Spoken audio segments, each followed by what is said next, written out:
to order. As far as quorum, we have 6 trustees present. I'm going to ask everyone to stand for the Pledge of Allegiance to the American and Texas flags. I pledge allegiance to the flag of the United States of America and to the republic for which it stands, one nation under God, indivisible, with liberty and justice for all. Honor the Texas flag. I pledge allegiance to thee, Texas, one state, under God, indivisible.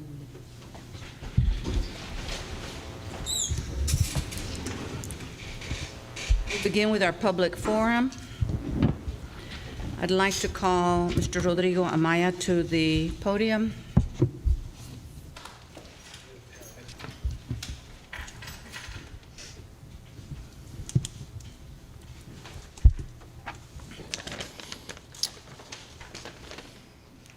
Okay, Mr. Amaya, I am going to set the timer Okay. on the wall. All and right. so you will hear a alarm at the end of your 3 minutes. Okay, thank you, ma'am. All right, my name is Rodrigo Amaya. The reason I'm here today is because last time I was here, it was very chaotic. There was a lot of disruption from y'all's panel, and I don't know which one of y'all is responsible to make sure that that doesn't happen again. I hope it never does. As I stated last time, I come after citizens come to me to come relay concerns, whether y'all like them or not, you know, it's up to y'all. If for some reason y'all think it's personal, I mean, that's just the nature of this business. No, the other thing that I noticed that last school board meeting was the number of serious issues of accountability that y'all overlooked involving the superintendent. I heard that presentation and I went over it 2 nights ago from those doctors that were talking about the issues on campus and racism and all that. You know, Ms. Halsley asked about why Mendez was not included in the experiment or discussion, and the superintendent's was something about a glitch. You got a PhD and you're making over $200,000 a year, folks. We as a community, as a school district, the children deserve better answers than that. Why don't y'all expect and demand that the superintendent that y'all are responsible for do a better job and prepare better? All I kept hearing were excuses. I read about, you know, on papers where he's quoted as, it's always somebody else's fault. When are y'all gonna start holding him accountable? You know, y'all seem to be a big fan of the superintendent. I can tell you, I've got lots of people that are not big fans of him, and they have that right because it's their children that are not being prepared. I noticed today y'all have this thing about being career and college ready. Y'all are failing on that on a massive level. A lot of these folks that are coming out, these students, they're not ready. They're not ready for the real world, and it's y'all's fault.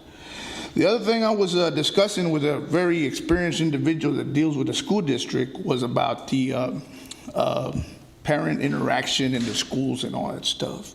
You know, I was told that a lot of the principals and teachers don't like the parents being in the school district, in the schools, because they get to see how badly these students get treated. You know, that's the feedback that's coming. And, you know, I'm barely dipping and getting involved with the school district, and I apologize for that. But I'm going to dedicate more time and more effort to make sure that all the defects are exposed and taken care of. Thank you. Thank you, Mr. Maya. The next speaker is Dan Lyon.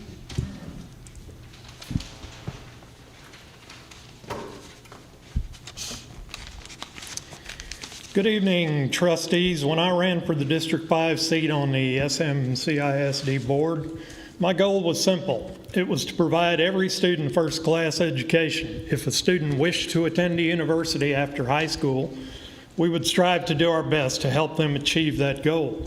If not, we would teach them a skill or trade with which they could be employed the day after they graduated, if they would so choose. I know that the goal is a lot easier to state than to achieve. This goal also needs to be achieved at a price which the people of the SMCISD can afford. Let's see what has been achieved in the past 5 to 7 years. Let me make it clear, a PhD is nice, but what is important is how the person with that PhD performs. And that performance should be judged by student achievement. All right, I've looked under schooldigger.com. We got public schools in San Marcos. SMCISD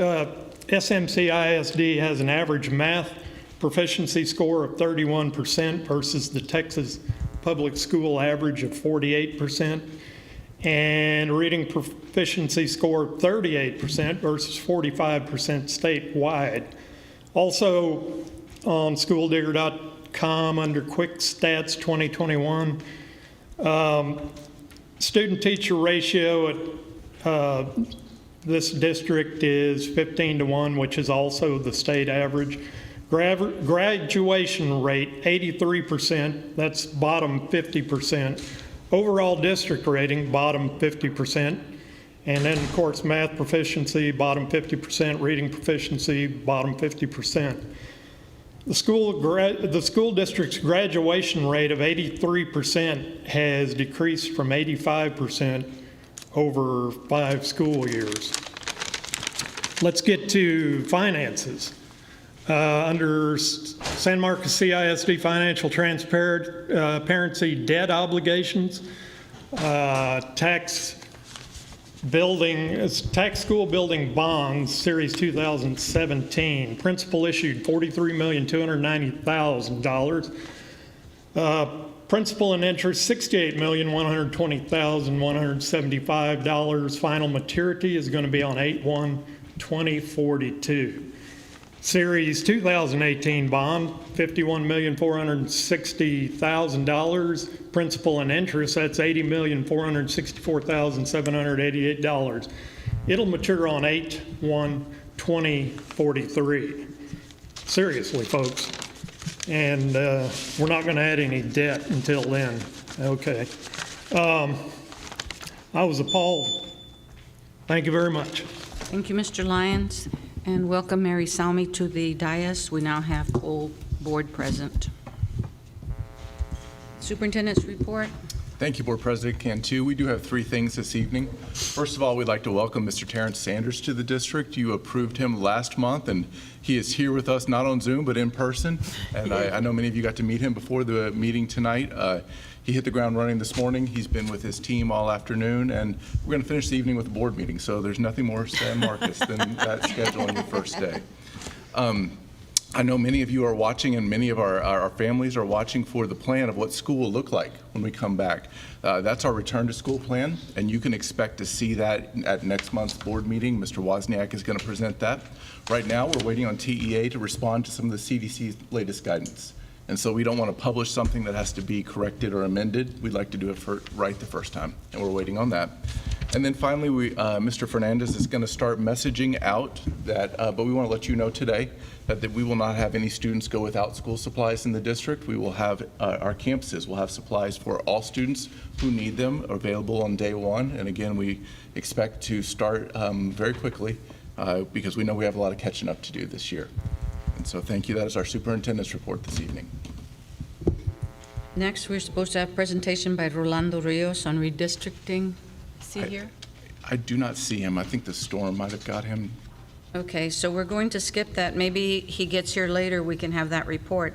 Meantime, let's go ahead and start with the City of San Marcos presentation by Ms. Lori Moyer.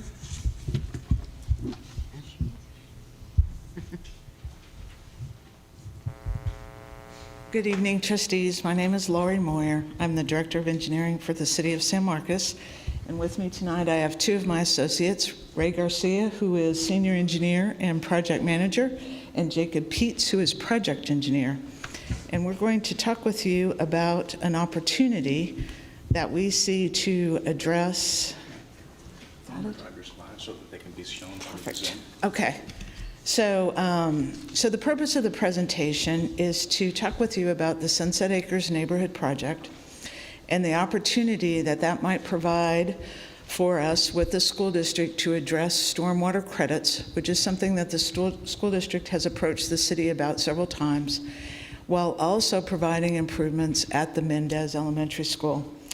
And what we'd like to do tonight is seek to determine whether or not the school district is interested in this proposal, and that would allow us to work further on agreement. So next slide. So somewhat like tonight, in April 2017, we had a flood event, and you can just kind of click through some pictures here. This is looking out of Johnny Carino's at the time. That's kind of a bow wave on a car pulling into the driveway. You can see the frontage road on IH-35 was inundated. And what resulted is we had backup to homes in Sunset Acres. So you can go to the next slide. Sunset Acres is not in a floodplain. The residents were not prepared for the damages that they incurred. So what we do have in Sunset Acres is it was a subdivision that was built beginning in the 50s, continued on through the 70s, and the infrastructure in that subdivision does not meet current standards. So these are just some pictures, end of Parkdale, one over on Peter Garza and Del Sol. This is near Broadway and Parkdale, and then one looking at Parkdale. So you can see what happens even during typical rain events. The storm sewer system is inadequate, and it is creating pavement issues. So we began looking at an improvement project in Sunset Acres. One of the things you do when you start looking at designing a drainage system is you step back and you determine how much water is going to this area. So to kind of orient you, you can see that the 45-degree angle on the left, upper left, is IH-35. You can see 123 kind of is on the right side of the screen going up and down. There is a blue outline that goes all the way along 123, comes back around by Leah Drive, incorporates the Mendez Elementary School, which is pointed out there with a label, and then comes on down towards IH-35.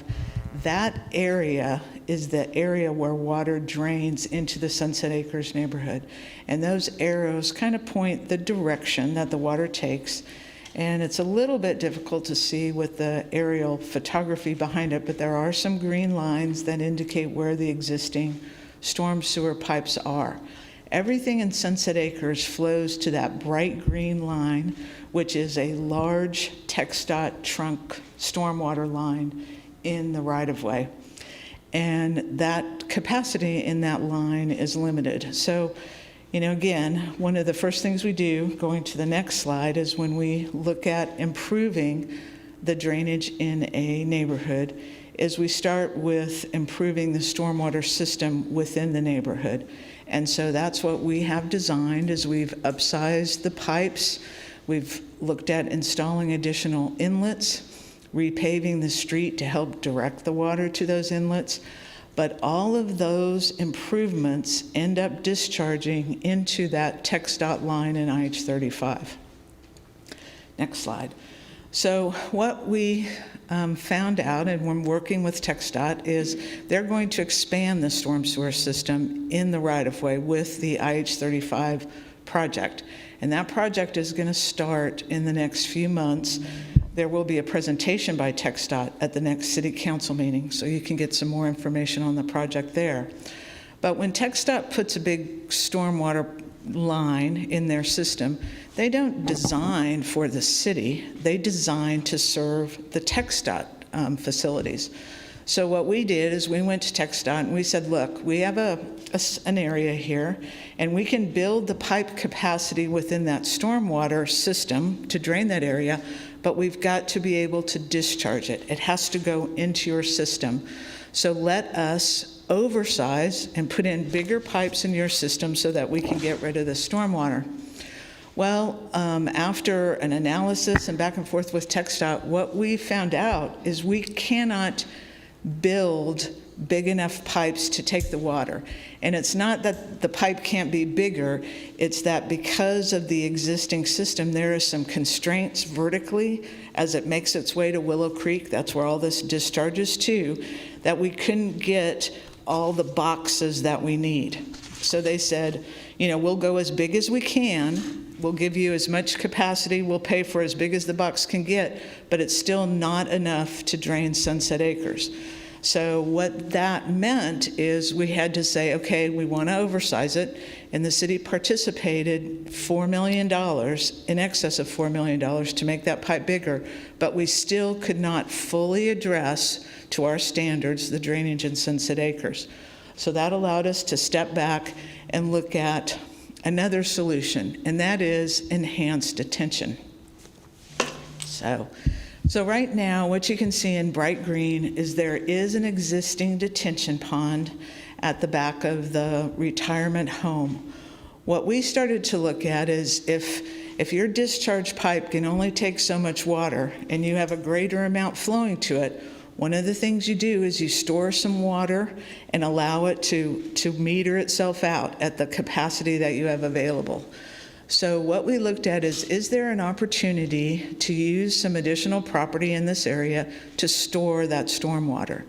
And so you can see that we identified that the Mendez School has some available property. And we thought this might be an opportunity for us to work with the school district to not only address a neighborhood problem, but may also provide an opportunity for the school district to look at reducing its fees. So what you can see is that cross-hatched area would be an enlarged detention pond. And you can see how it goes onto the backside of Mendez Elementary. So next slide.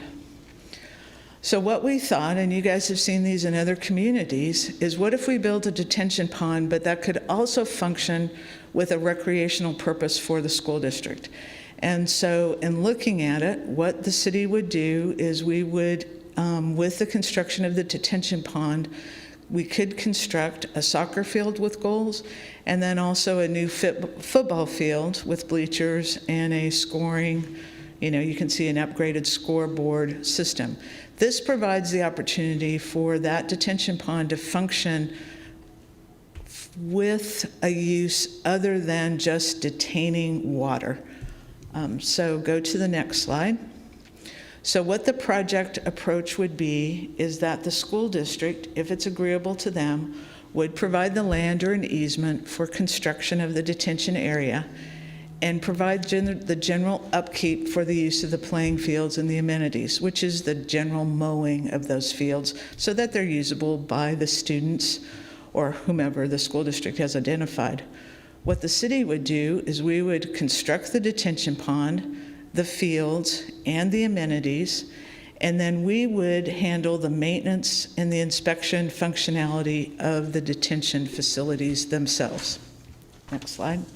So what are the benefits to this approach? Well, we saw it as that this provided an opportunity to use land that's currently not being used for a recreational area by the school district. It allows the school district to receive credit for doing this. So its stormwater bill would be reduced because it is providing a regional solution that benefits the community. It also helps improve the condition for that surrounding neighborhood. The benefit to the city of San Marcos is we can avoid acquisition of private land. There is another tract of land in the area that the city could acquire to do this detention pond, but our preference was to first see if this was an arrangement that we could work out with the school district. It helps us with some of the routine mowing and maintenance because we would not be out there on a more regular basis for making it playable. We would be out there maintaining it for the detention facilities. And what we're doing is we're constructing a stormwater facility that meets a greater benefit than just detention itself. So in conclusion, if this is something that the school district is amenable to, if the trustees see it as beneficial, we would like to work with your staff on the final design of the pond. We would work on an agreement for the trustees, for the board, and the council to approve on the responsibilities and the stormwater credits that would go towards the school district for this facility. And then we would be scheduled to construct the pond in about mid next year. And so that really concludes my presentation. It's very high level at this point, but we're at a point where we need to determine whether this is an option that the school district is interested in, or whether we need to go out and pursue private land.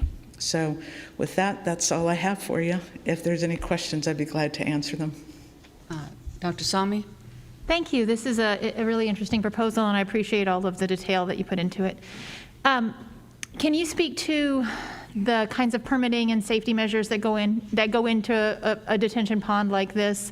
There's something that comes to mind that's a little creepy about a detention pond behind a school. So talk to me about how that would really look, and what is that like? And I think that those would be some of the details that we would work out with your staff. When there is water in the pond, and certainly adjacent to an elementary school, we understand that we would want a fence around it, and maybe like some of the other facilities that is not open all the time.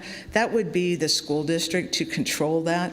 The city would, be able to get in there when we needed it for maintenance facilities. But yes, I agree. Those are some of those nuances that would still be needed to be worked out.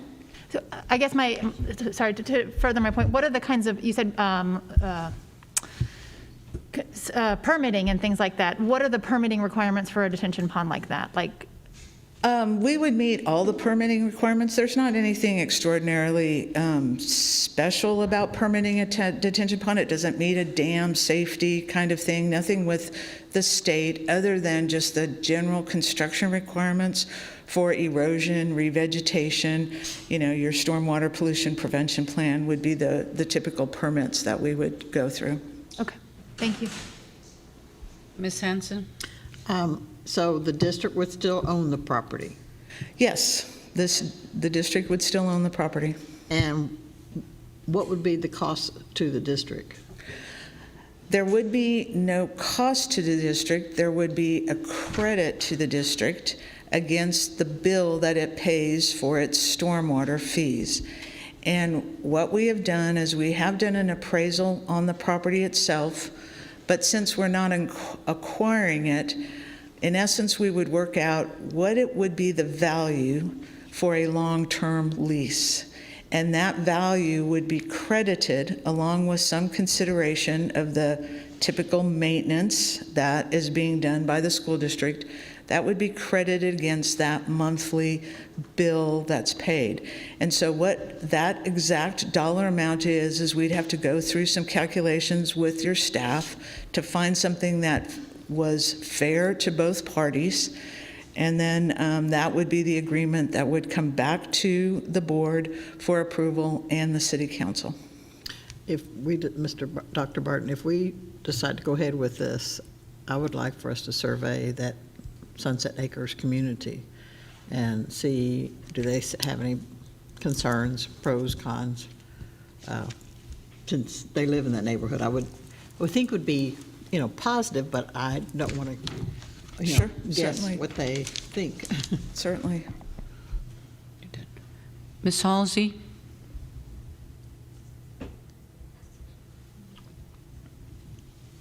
Ms. Halsey? I think they muted her earlier because there was an echo. So I don't know if she's audible.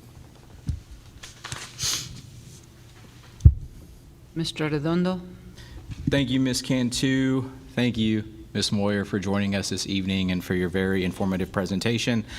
As the District 1 trustee who is elected by this area and as a resident of the Sunset Acres neighborhood, I can hopefully speak to the fact that I think our #1 priority is for our neighborhood to stop flooding. So any proposed solutions to address that issue is very much appreciated. And how we can expedite that obviously is also very much appreciated. I understand that what our staff and city staff is here tonight to gauge is interest. Individually, I'm very interested. There's some questions that I have, obviously, as this process reaches its conclusion as far as moving earth and improving the space. Obviously, the drive that is located parallel to that property and behind Mendez is our bus thoroughfare. It's not meant for parking or visitors of that nature. So just understanding the logistics of what parking would look like. You know, there could be unintended consequences of folks parking in the neighborhood, and so I appreciate Trustee Hansen referencing that. So answering those questions and possible concerns that the community might have. Another one is, you know, if we have folks using the facilities, ISD staff, this is for y'all, you know, do we need to figure out restroom accommodations, you know, if the fields are available, is that a license usage obligation of the ISD? You know, do we deal with people wanting to reserve those fields? Does the city Parks and Recreation Department, since y'all are maintaining them as a drainage easement, manage that through Parks and Rec? So those are just a couple of the questions that I have, but going back to, I guess the main point is, are we interested? Individually, I am, and I'm supportive of this. Similarly to Trustee Hansen, I think the last, and Dr. Barton, if you can correct me if I'm wrong, the last figure I saw was that the increased drainage fees for the city this upcoming fiscal year, I think totaled $700,000 in addition to what we've already been paying. So obviously I'd be interested in what those credits look like on the ISD side in relation to the increase in drainage fees. And having that information individually would make me more comfortable voting on some type of finalized proposal. But again, thank you, Lori, for joining us this evening. Yes, any questions and any concerns that the trustees have, sharing them with your staff will help us finalize those designs so that we're addressing those issues. We're at a point where we need to understand those so we can figure out how to do that. And so certainly. And it does, we showed soccer and football fields because there were football fields there and a soccer field fit in. I realized that that was when it was Goodnight Middle School and football was played. It could be used for other purposes. If there is, you know, if it's not playing fields and the district sees a different use, it would be, this is an appropriate time now to identify that. Ms. Halsey, do you still have a question? Ms. Halsey? Ms. Halsey, do you have a question?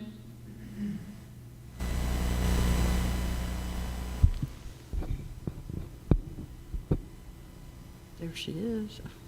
Yeah, I see her there, but a while ago she came on like she was going to speak. No baby sign. It says that her mic isn't working.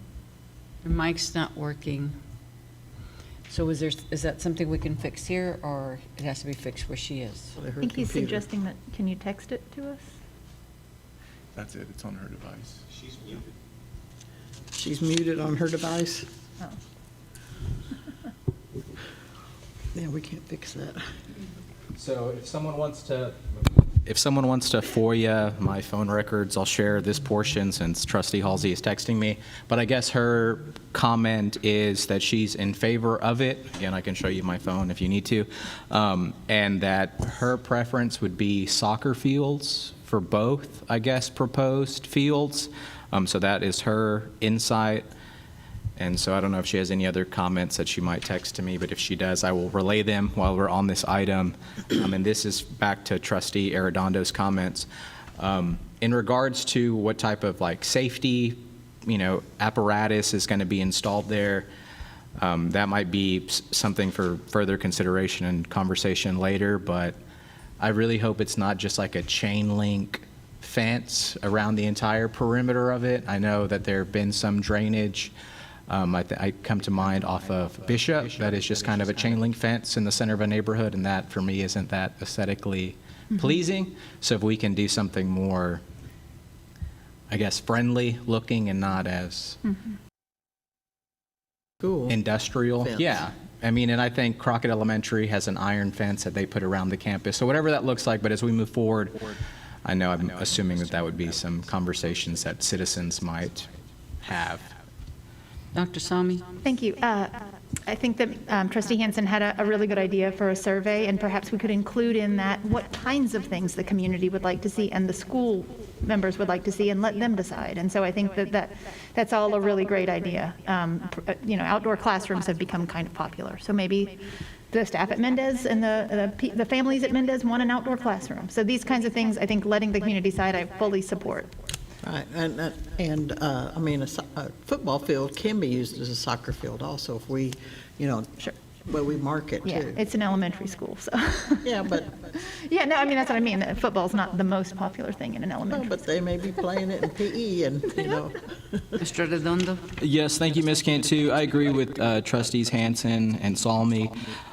If I'm not mistaken, Ms. Moyer, though, I think there is a time frame that you're looking for to either go one way or the other.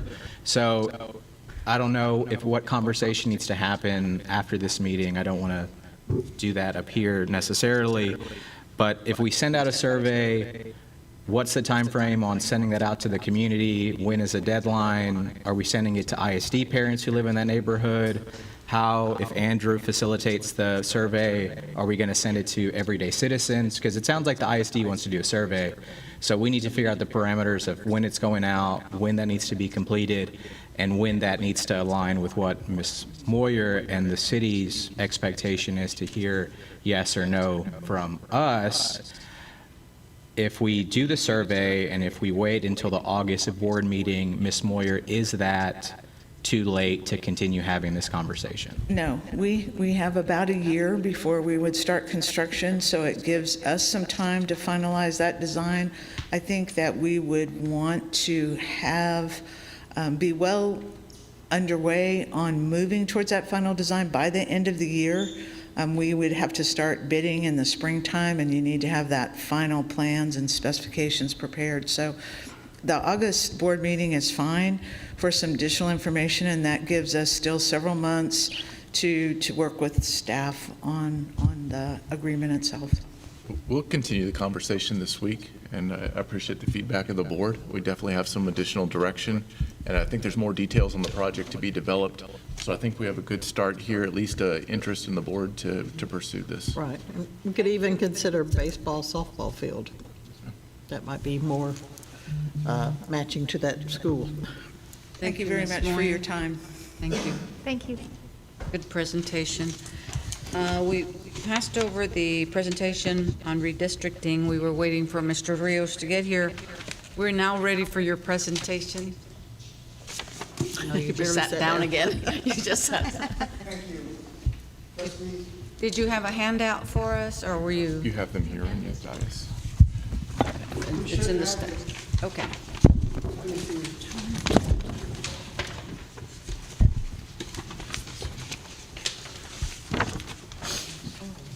We have it. We got it. Thank you. I have another one that I have for you today. Oh.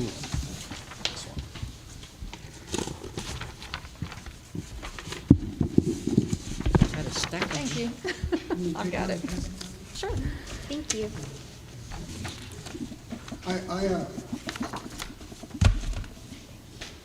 Trustees, I apologize for being late. Huge thunderstorm, huge, Texas style. Okay, what I'd like to do is real quickly go through the first sheet of the handout that says 2020 redistricting process. Where's that? And it was in the handout that I gave you. Oh, second page. The original handout. This is a very unique decade, and it's a very unique census. We've had 24 censuses since the beginning of the Republic in 1776. And every decade, the census is conducted between April and October of the decade year, 1990, 2000, 2010, 2020. We had it April to October. That's an 8-month period. And the census is probably the second most important thing that the federal government does, because the census is the basis upon which it allocates the two most important resources that it has as political power and federal funds. You will recall that in 2010, Texas gained 3 new congressional districts. This decade, we're going to get 2 new ones. New York lost some, California lost some. New York lost 1 congressman because they were short 80 people. And every congressman represents political power and billions of dollars. So anyway, it's very, very important. Now, this is the first decade in 24 decades that between April and October of the decade year, we had a major pandemic. Never had that before since the beginning of our country. That, and also there was a lot of demagoguery about non-citizens, so a lot of people of color were afraid to fill out the census form. Nevertheless, here we are in July. We should have had the census data in April, but because of the pandemic, we still don't have it. However, the Census Bureau did release, to help us, they released what they call ACS data, which stands for American Community Survey. It's a 2019 data. And what that does is it's a survey that the census has ongoing every 5 years to the block group level as to what the population is. So we got those. And I did the analysis using that so you could start thinking about it, because we can't wait till the last minute. And that's the data table that I have that is called the benchmark plan. By benchmark, I mean your present plan, okay? Now, there's 2 laws, 2 federal laws that regulate or control redistricting. One of them is the one-person, one-vote rule, and the other one is the Federal Voting Rights Act. Number 1, the first one regulates the number of people that have to be in each district. Every person's vote has to have equal weight. That's the one. And then the second one is when you draw the districts, you cannot draw them in such a way that it dilutes the voting strengths of racial minorities. Now, if you look at the benchmark plan that was in your handout, you can see that the table, and every table that I'll give you of plans will be broken up into 2 tables. The top table deals with the one-person, one-vote rule, equal population. And the second table at the bottom deals with a second law, whether or not racial minorities are drawn in balance. Now, this is your benchmark plan, and as you can see in the benchmark plan, using the ACS data, you have one district that's got 17,236 persons. That's the highest one. The lowest one has 14,659. So you get the highest and you subtract from the lowest, and you've got 2,582 persons. That's the difference between the highest and the lowest. Okay, you get that number and you divide it by the ideal. The ideal is you have 80,000 people. You divide that by 5 and you've got 16,000. That's your ideal. In other words, that's what you want to have, the ideal.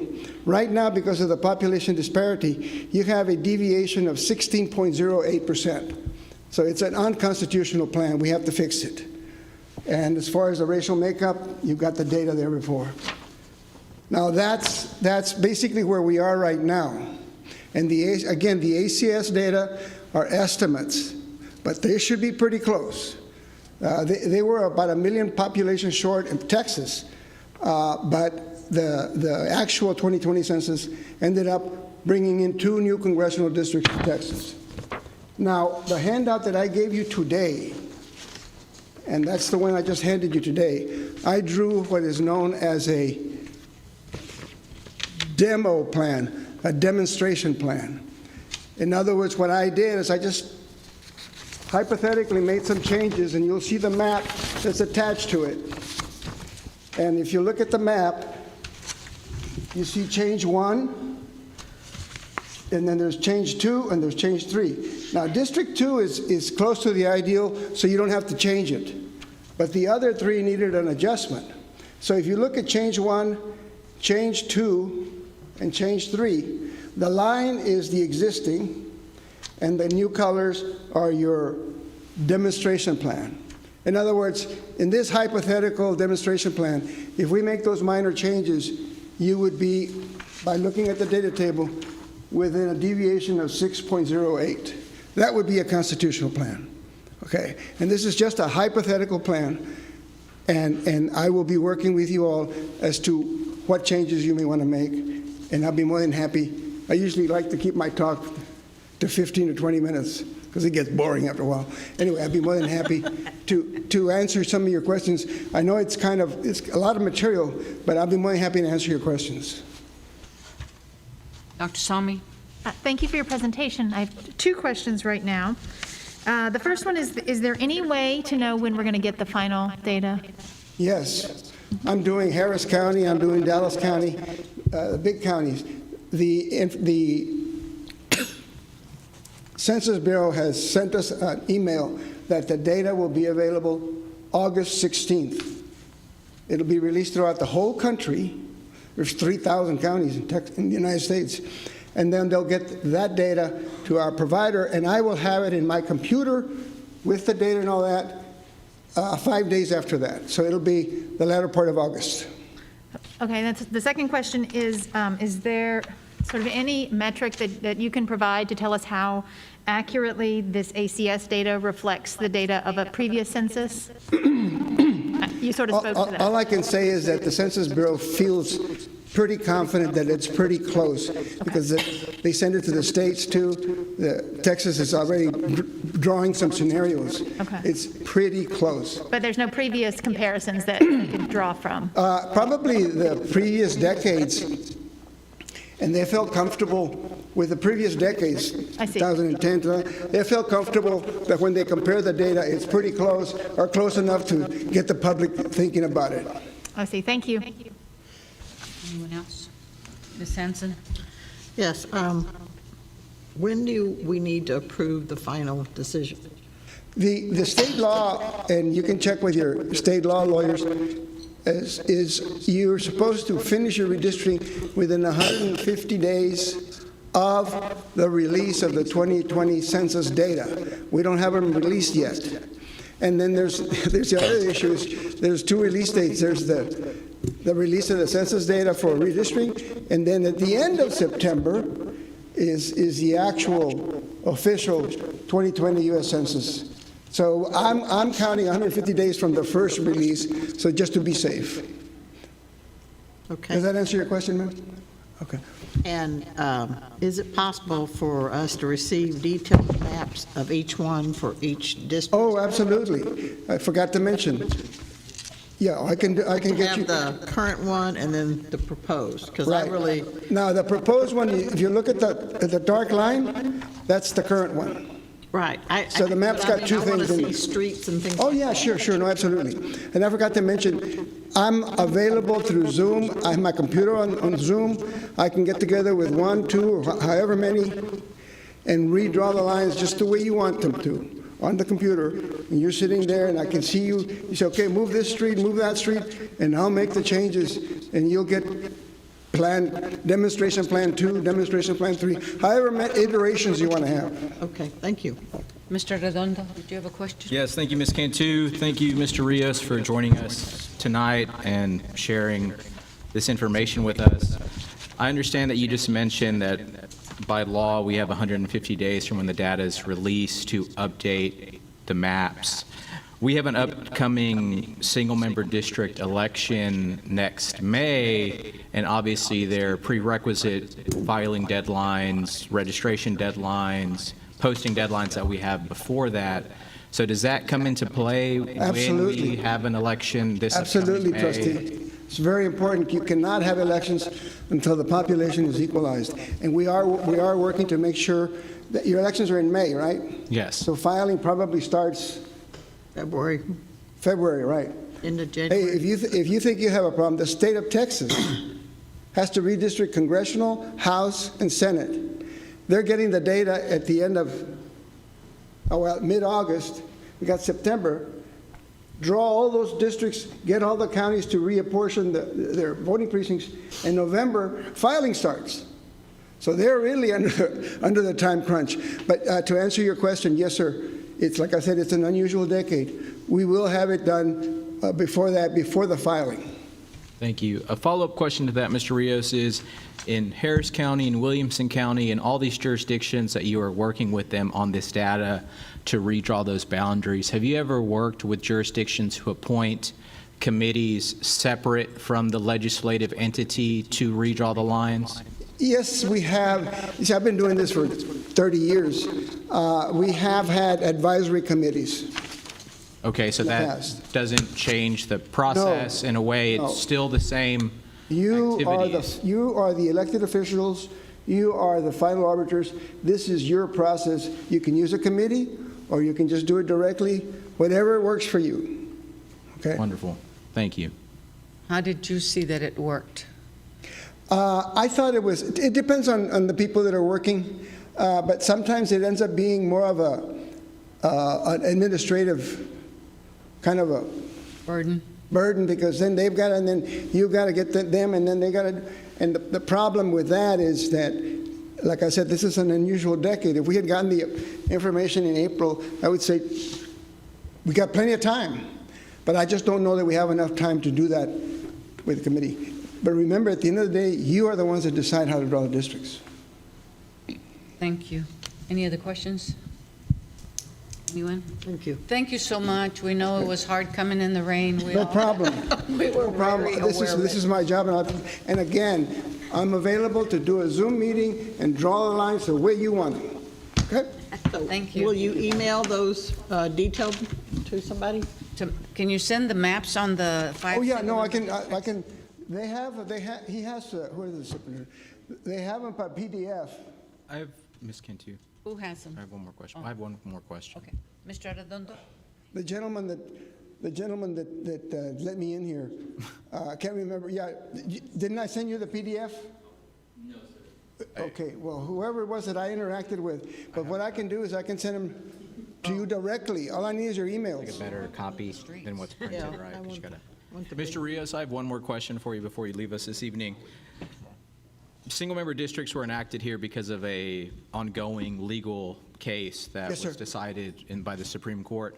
So regardless of whatever maps that we choose, the lines that we draw, committee, no committee, at the end of this process, at what point in time does the GI Forum, who litigated against the ISD to enact single-member districts, do they have a say in this process as well? We probably will have to, and I'll work with your attorney, your regular attorney, we probably will have to inform the court, this is the new plan that has been agreed to by the parties. Okay.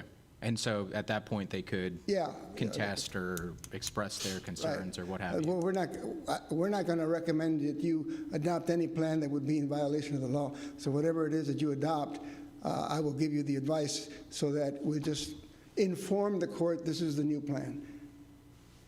So when we finalize it, there has to be an even distribution of minorities within each single-member district? Yeah, if you look at the benchmark plan that I have, if you look at the percentages of the minorities, you've got 85, 64, 71. Yes. 3 minority districts, and then 2 non-minority districts. And if you look at the demonstration plan, you've got the same pattern, so that it doesn't dilute the voting strength. Always keep in mind there's one person, one vote rule, and in the Voting Rights Act, they are addressed to the 2 federal laws. Does that make sense? Yes. Thank you. Thank you. We appreciate it. We're now to the construction update. Mr. Sandoval?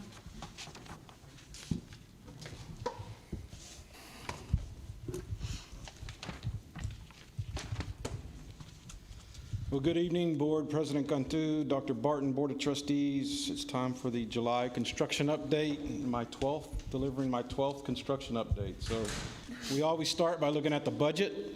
We're still hovering just under $5 million.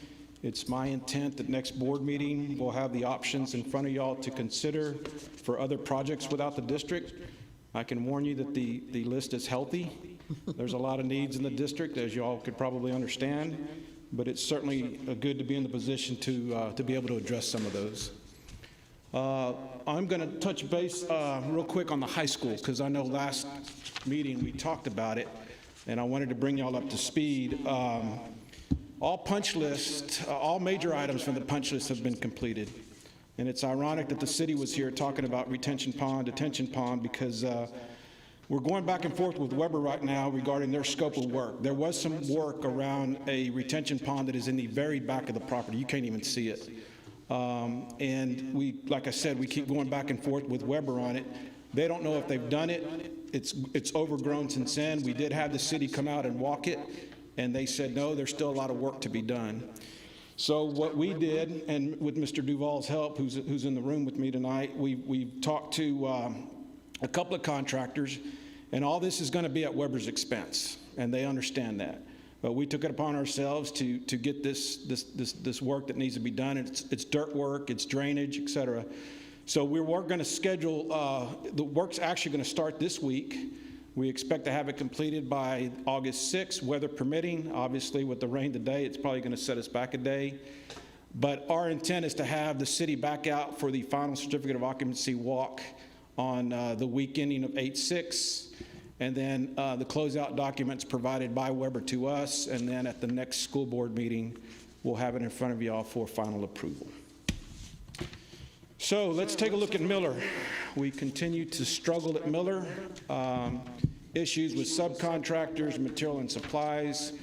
However, I think we have a good plan. I feel we have a good plan. We sat down with the new principal last week and identified, along with Weber in the room, we identified some campus must-haves by August 23rd, if not sooner, if you want to go to the next.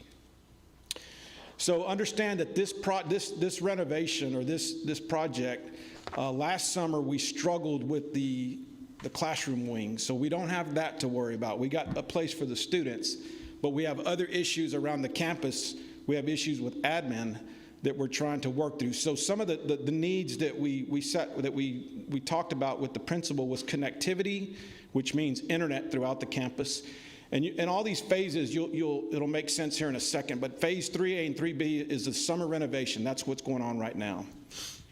We needed to have faculty and student access throughout the campus, and that encompasses phase 1, which is the admin, the library, the band hall, which we're not complete just yet, and then also 3A and 3B. We have new student registration that we need to be concerned with, and we have a plan in place that I'll share with you briefly, but we're going to utilize the gym for that. We have back to school night, which is going to impact phase 1 and phase 3A, 3B will impact back to school night. And then a dance room and an art room. Those are the must needs that we've identified to get back to where we need to be on August 23rd. So if you want to go to the next slide. So like I said, we're going to look at phase 1, and that's the admin, fine arts, and library, and understand that this phase should have been completed at the end of April. And there's really two things that really held us up, and that's the millwork, which is all your cabinetry, and the handrails. And I've got pictures to show you, but we've had some sub-issues, some subcontractor issues. We actually got involved with the handrails guy and had to bring somebody else in to finish, which they started today, and they're committed to finishing within 10 days. But really, the two areas that held us up was, like I said, the millwork and the handrails. So the plan we put in place is by the week ending July 30th, we would have the millwork finished. We would have the landscaping done, which on the front and in the courtyard. And so I put this presentation together last Wednesday. The courtyard is complete as of today. We've got furniture that we want to get installed in the library and the tower, and I'll show you a picture of what I mean by the tower. The furniture for this phase, we're talking about phase 1, is actually on site right now, so we just need them to come back out and move them to the rooms and set them up. The construction trailer will be moved. The parking lot will be cleaned up. We're going to do some repair to the parking lot. That's actually happened at the end of this week. The tower will be complete, and then we'll continue to work the punch list. The new student registration, we're going to plan to move that into the gym. That'll be August 3rd, 4th, and 5th. We'll have a temporary setup. And then the week of August 6th, we've got a commitment that the handrails will be done. We'll continue to work on the punch list. And then on August 4th, the plan is that we'll have a temporary certificate of occupancy and that's going to help with the accessibility and the back-to-school night. And then the week of August 13th, when teachers are back, we'll still be working the library tower furniture, setting that up, and then our punch list items should be finalized. So the current renovation, the summer renovation, which is phase 3A and 3B, MDF, which is critical to the connectivity for the campus. This is a new room that is being set up. That is going to be completed by the end of July 30th. And then the week of August 6th, we'll have an art room. We've got 2 art rooms planned in this phase. We've asked Weber to give us 1. They're pushing for 2, but we're going to have at least 1. We'll have the dance room done, which is critical. We are going to have furniture. That's going to be right there because we're having supply chain issues. I talked to the furniture people today. And then the temporary certificate of occupancy that I just talked about, once again, helping with accessibility. So we will get a TCO for this renovated area in phase 3A and 3B. And then from August to October, now this phase was supposed to end at the end of August before students got back. But as you can see on there, I've put October 30th. I'm going to be realistic because we've had, the struggles that we've had here at Miller. But work will continue up until when students return.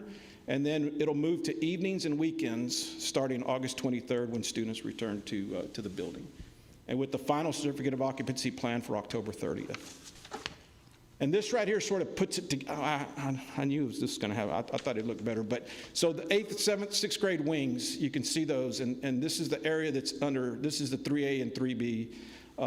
Over to the right, if you can see that, there's a science lab that's outlined in pink.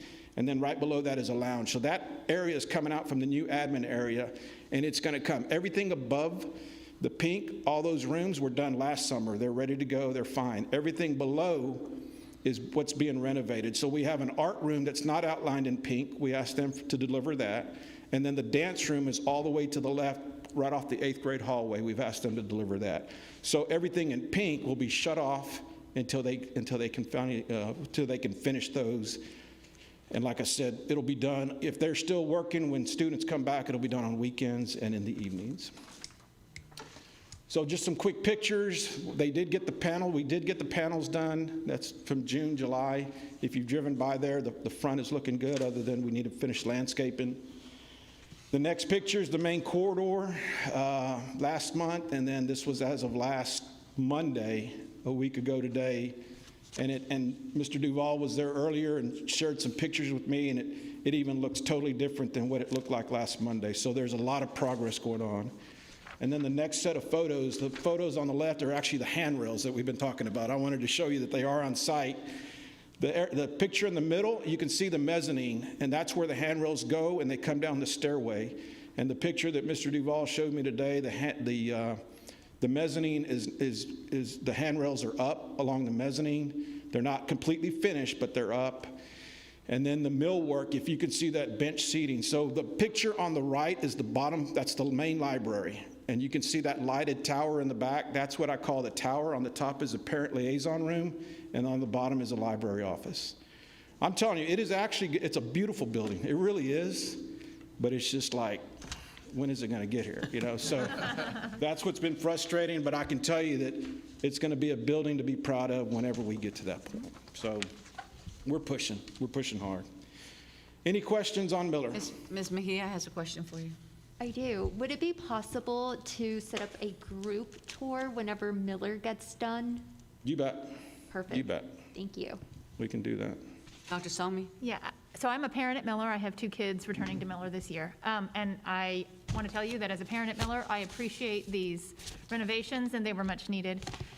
I was wondering if the district could, and perhaps you already have and I missed it, there's a lot that goes on, provide a video, like a short video for families at Miller and in the greater community to just see where we are. I feel like the summer is a great time to do that before the kids go back and just really show us the improvements that have already been made. And I know that's, it's not done yet, but before kids return to school, I think that that's a really exciting thing to see the school they're coming back to, because the school that they were at last year was difficult. And it looks like it's going to be a big improvement. So if the district could provide that, I think that would be a real benefit to our families. Thank you. Great idea, Dr. Salmi. Mr. Redondo? Thank you, Ms. Cantu. Mr. Sandoval, on your presentation, you have projected that we will receive a temporary certificate of occupancy the week of August 6th.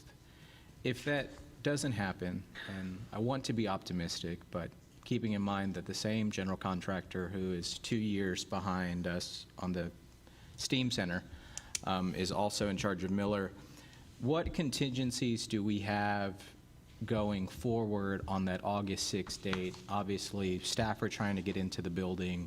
Children have to be in the building by the end of the month. What does that look like? I know that is a worst-case scenario, but I have to ask. No, that's a very good question, and we've thought about that, and it keeps a lot of us up at night. I know at least keeps 2 of us up at night. But so the plan is that if we were able to get the band hall, the orchestra area, and everything to the left, if you're looking at Miller, we'd able to get that, because that's pretty much done. They just haven't brought the city out to get all of it, right? So we'll have access to that.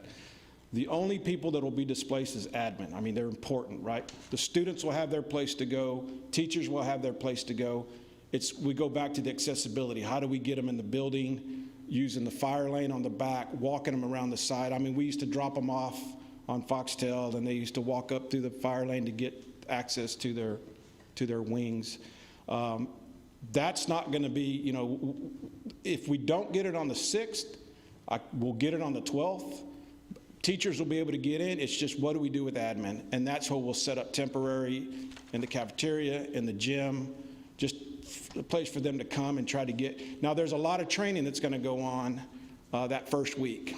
Like, teachers are going to be at the high school. They're going to be at convocation. So we have some flexibility there. But like I said, their classrooms are set. It's just the admin. We got to put up some temporary offices like we did last summer, or like we did the whole year. I mean, we had them down that hallway between the gym and the cafeteria. Okay, So, thank you so much, Mr. Sandoval. and we'll continue to develop that. I mean, that's sort of but we're continuing to develop contingency. And it's almost like I said earlier, it's every day something changes out there, something gets done, something doesn't. So we're like having to make plans as we go on what we're going to do.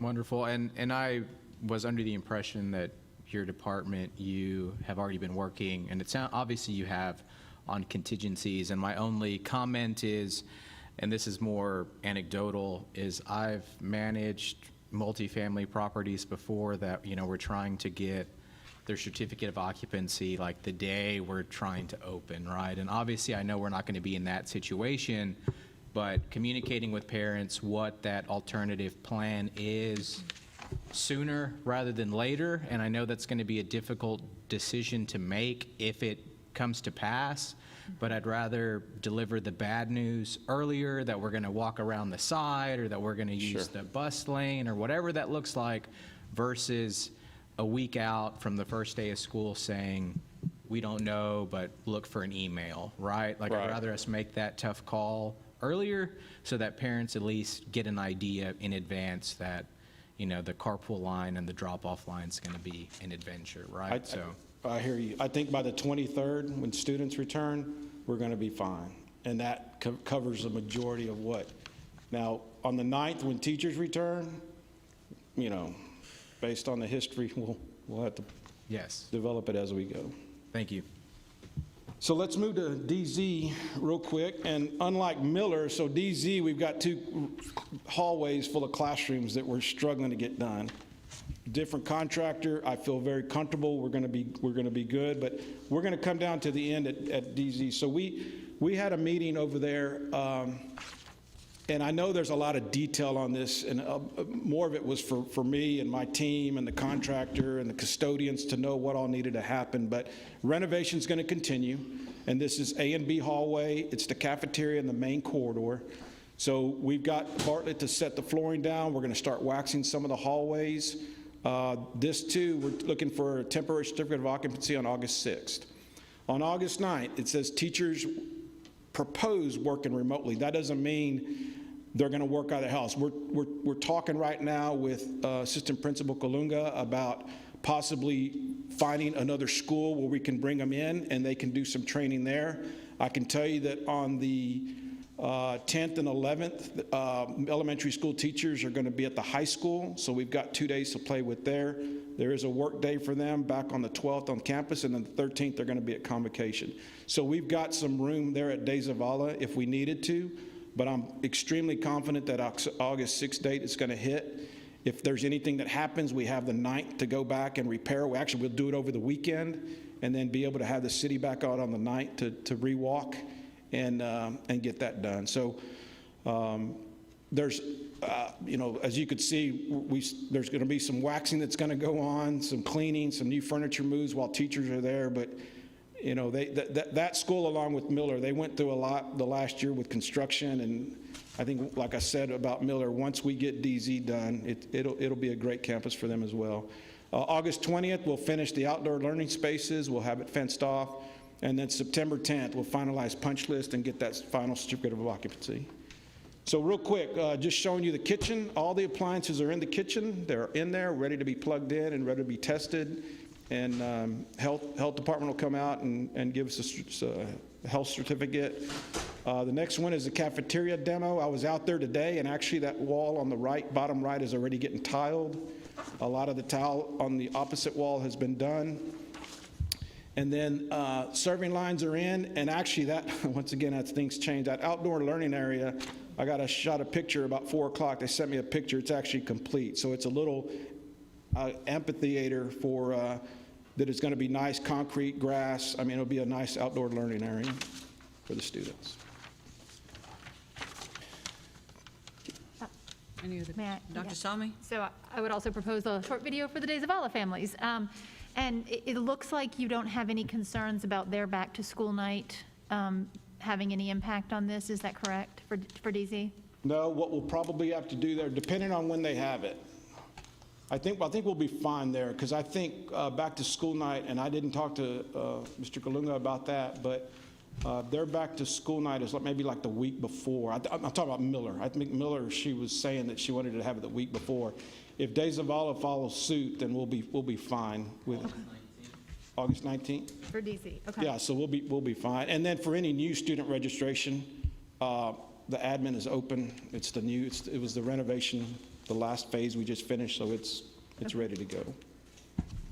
And I might, just to consider, back-to-school night is often a little crazy in elementary school. I've been through that. And if it were possible to maybe open the campus to families for a full day to walk through for those kids who went through that construction, if anyone wanted to. I don't know if that's possible, but it's just an idea to consider for the district.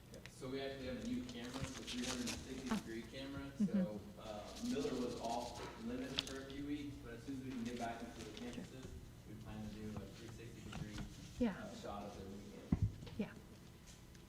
Any other questions or comments? Thank you, Mr. Sandoval. Thank you. We're ready for our quarterly investment report. Good evening, trustees. My name is Denise Garcia, Finance Director, and today I'm going to present the investment reports. So on page 19, I believe, of your budget book starts the quarterly financial report for the period of April 2021 through June 30th, 2031. That goes from pages 19 to page 24. And then on page 25 of your book is the annual investment report for the fiscal year 2021. Our interest that we've earned for the entire year is $85,096 is what we have accrued for interest for the year. Any questions or? Questions? Comments? Good. Thank you. Thank you. Thank you, ma'am. Thank you.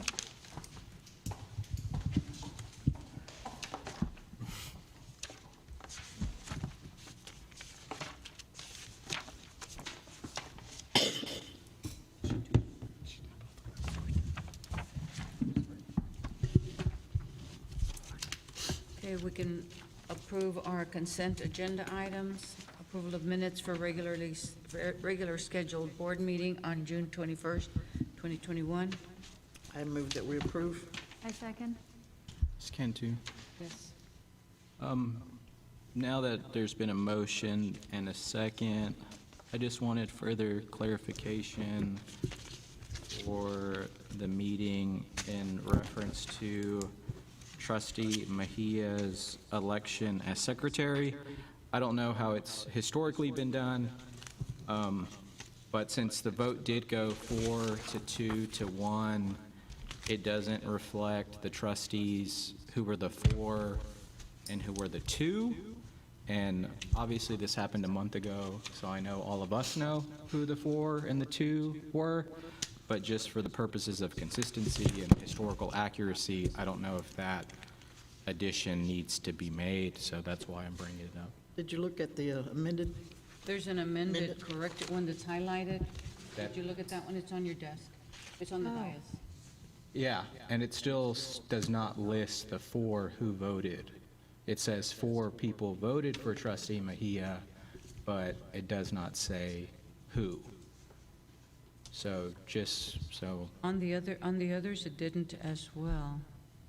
and I don't know On if the motion for that's, president or vice president, it didn't list who voted. Well, 7-0, so yeah, that's everybody. so. I mean, you know, So, yeah, so it's my understanding that on motions that pass unanimously, people can look and see who the 7 trustees were who unanimously voted for that. But in this one in particular, wanting a correction, is that what you're, well, I guess an addition, right?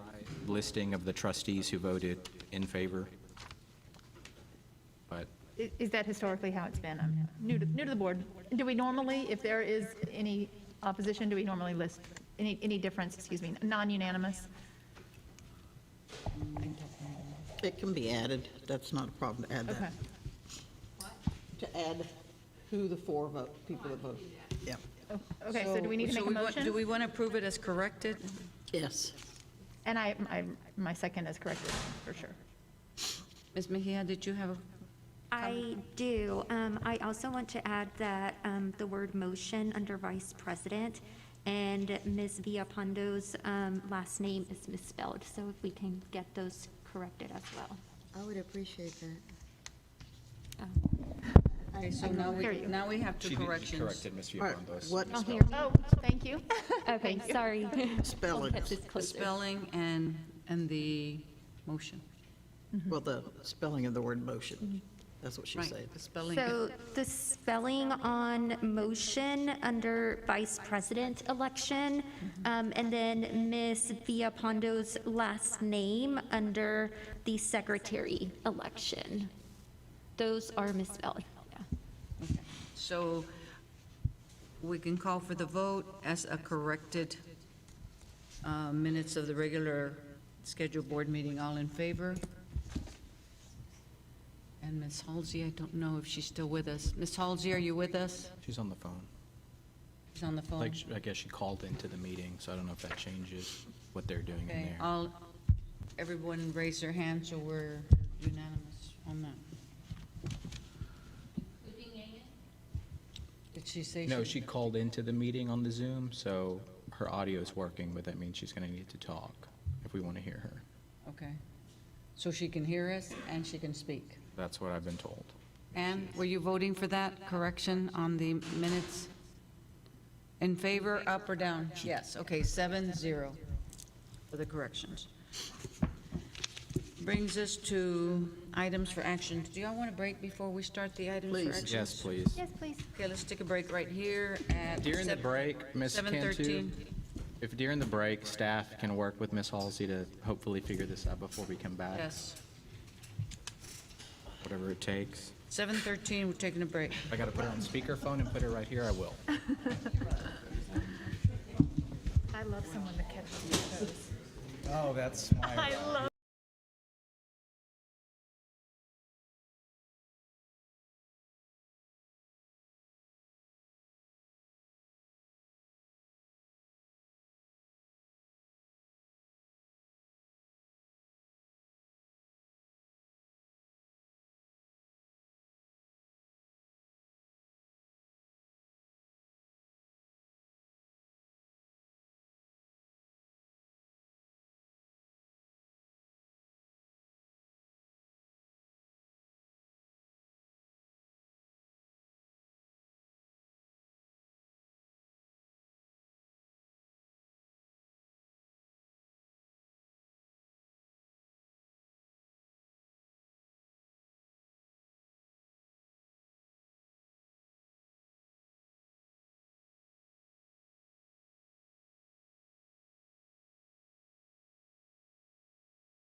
Items for action. Consider adoption of the resolution to identify hazardous conditions within 2 miles of a school campus. Good evening, President Cantu, members of the board, Dr. Barton. My name is Ryan Hall. I'm the Director of Transportation. This evening, I'm here to answer any questions you have regarding board policy, CNA, that requires the trustees to annually adopt a resolution to identify hazardous conditions within a 2 miles of a school campus. I believe this report is found on page 38 of your board book. I will just tell you that this report is identical to the report that we had last year. I don't anticipate there being any changes in terms of our transportation services to the students we service. If you have any questions for me, I'll be happy to answer them. We received one with our board book and one tonight. Is there a difference between the? Yes, ma'am, there's a spelling correction. Oh, okay. That I don't worry about. Oh, my goodness. Now, I had a question. What was the estimated amount? Of what? Of reimbursement? What's the estimated amount of reimbursement? So TA policy states that within the hazardous zone, ma'am, you can only receive up to 10% of total reimbursement in funds annually within the hazardous zone. And I can tell you last year's report, it was right around 9%. What percent? 9%? 9%. In other words, every mile we drove within the hazardous zone, we were fully reimbursed for. Put this on this I side. move that we approve the resolution to identify hazardous conditions within 2 miles of a school campus. I'll second the motion. Ms. Hanson moves to adopt the resolution to identify hazardous conditions within 2 miles of a school campus, and Ms. Villalpando seconds. Any questions or comments? All in favor, raise your hand. Where is Ms. Halsey voting? Ms. Cantu, Trustee Halsey said that she'll be voting in the chat function of the Zoom. I know we can't see that up here, but I think staff Is she can. voting for? Can you see? She hasn't said yet. Is Mr. Hubenek, is she voting? I can't read it. I can't read that. Her internet kicked her off and put her back on. So I don't think she heard her motion. I'll repeat the motion. Consider adoption of the resolution to identify hazardous conditions within 2 miles of a school campus. Ms. Hanson has moved, and Ms. Villalpando has seconded. All in favor, please raise your hand. 6, is she, can you read up there? I think Tech needs to unmute so I can hear it. Where's Tech? Mr. Hubenek? Hey, one more time. Trustee Halsey just texted me and she said that she's voting yes. Okay, and so 7-0. I'll make my text messages public 7-0. after tonight's meeting so people know I'm telling the truth. Now she can hear? All right. Discussion and possible action regarding the formation of a Citizens Advisory Commission on a single-member redistricting. Ms. Cantu? Yes, Mr. Arredondo? Thank you, Ms. Cantu. As the sponsoring trustee for this item, like Mr. Rios said, there are numerous ways in which the ISD, but more specifically, the Board of Trustees can go about this process. Personally, and Mr. Rios referenced it in his presentation, that I individually could call him and say, move this street into another single-member district, and that, for me, just doesn't sit right. Like, I don't think I, as an individual trustee, should have that much authority or say in the process, especially because I and 5 of my colleagues, at least, are elected by these jurisdictional boundaries. So I'm interested in the board at a future meeting, obviously not tonight, of enacting or seating a citizens advisory committee to handle the redistricting process. Obviously, you would have to come back to the board for approval. It's a multi-step process as outlined by Mr. Rios, but I would much rather this be citizen-driven than elected official-driven, and I even think ISD staff being involved in it is just not appropriate for no other reason than this is elections and politics and not what we hired them to do by any stretch of the imagination.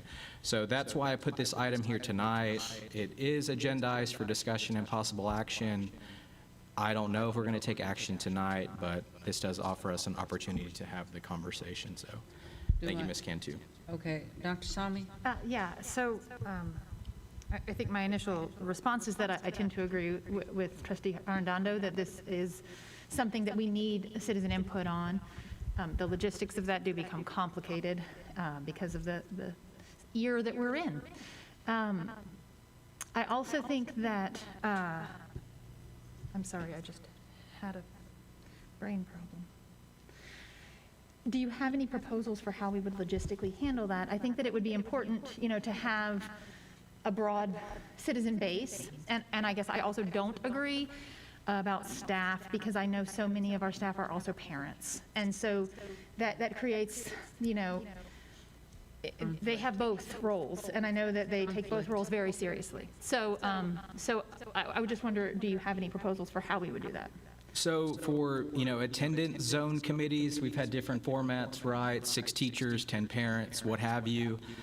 Individually, the only kind of format or basis that I would have suggested is that each trustee gets to appoint a single representative, just so that we all, can appoint someone from our single-member districts or at large for those who are elected at large to have that voice and representation. And then the rest of the makeup is based on board discretion, right? So if we wanted to have X number of parents or faculty, staff, I guess for me, I just didn't want it to be the 7 electeds and then ISD upper administration, because that's the format of what it is now. And so I guess anything other than that, I'm in support of, right? Is there, okay. Is there a limit to the number of people that you would propose? I think that we would need to limit the number of people, is what I'm trying to say. Yeah, no, I absolutely agree. And so, this could be a conversation that happens tonight and comes back to us for consideration and action in August. But I didn't want to over-prescribe Trustee Arredondo's vision for this committee without getting input from y'all, my colleagues first. And so that's why it's here tonight before us with no supplemental information, because obviously the shack is different from attendance zone boundaries and how all of those are kind of staffed up and appointed. So I guess tonight it was, is there interest in having a Citizens Advisory Commission for redistricting, and then deciding what that commission looks like. Okay, thank you for clarification. Ms. Mejia? I agree with Mr. Arredondo. I think that having a committee do this is probably in the best interest. I don't think that trustees should be responsible of redistricting, so. Okay. Ms. Villalpando? I don't agree with that. The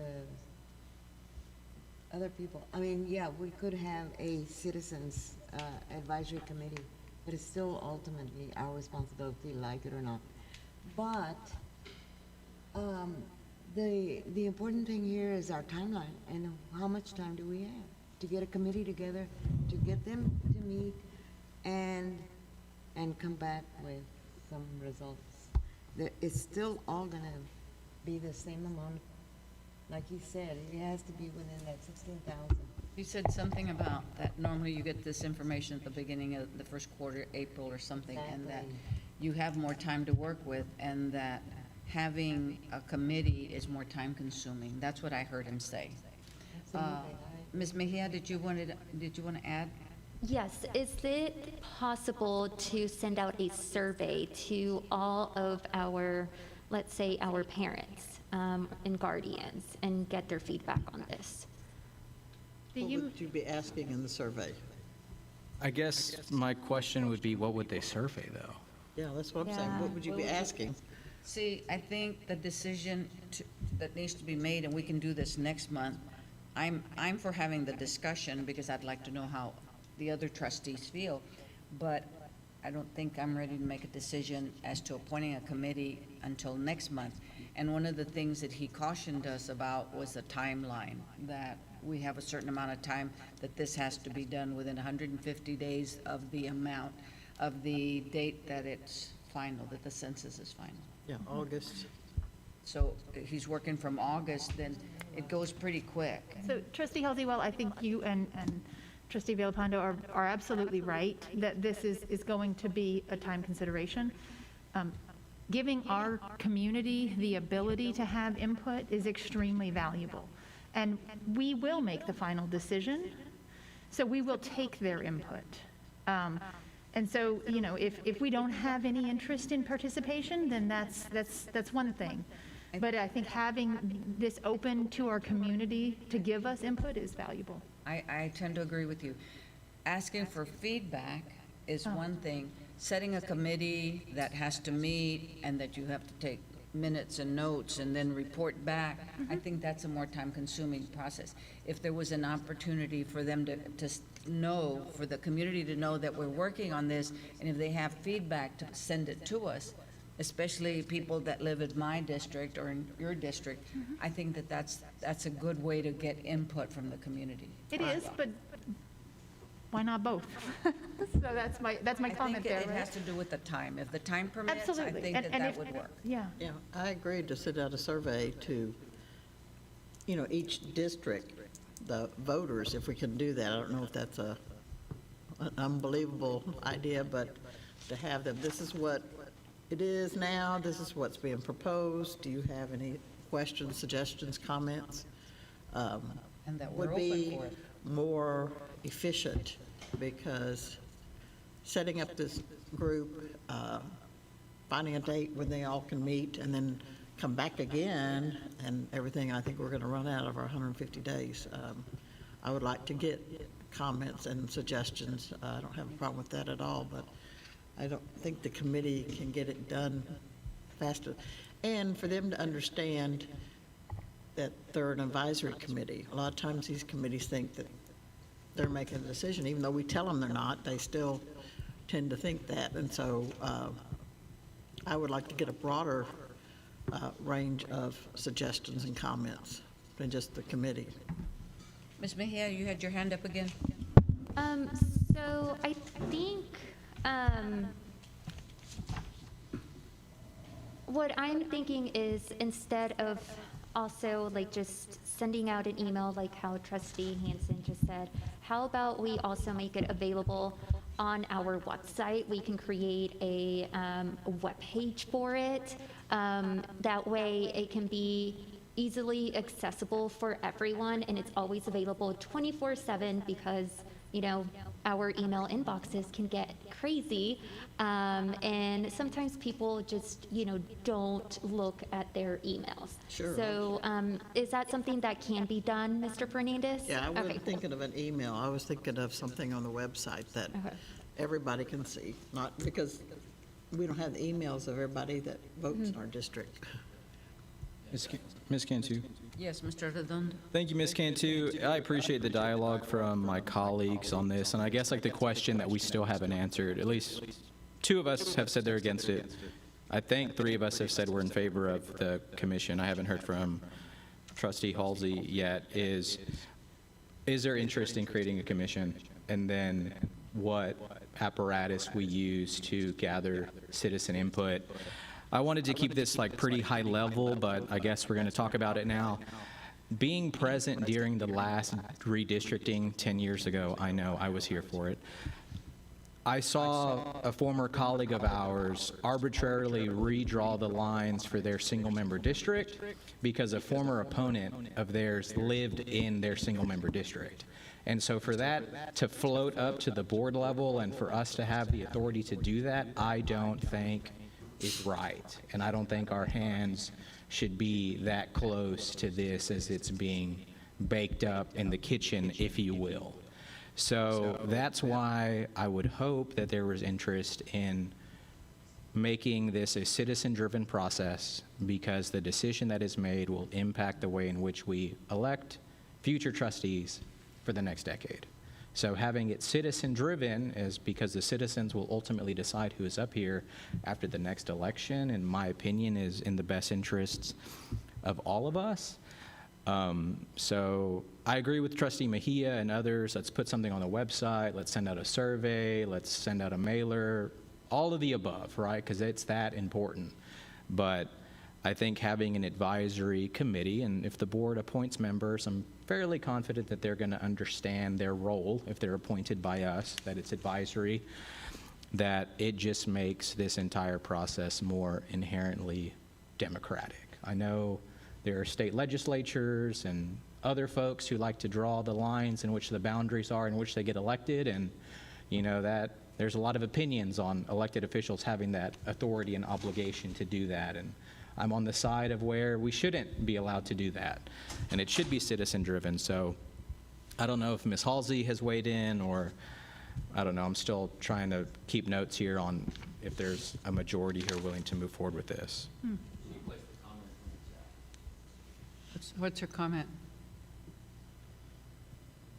I favor a citizen advisory committee appointed by the board to work with staff and Mr. Rios to make a recommendation to the board for redistricting.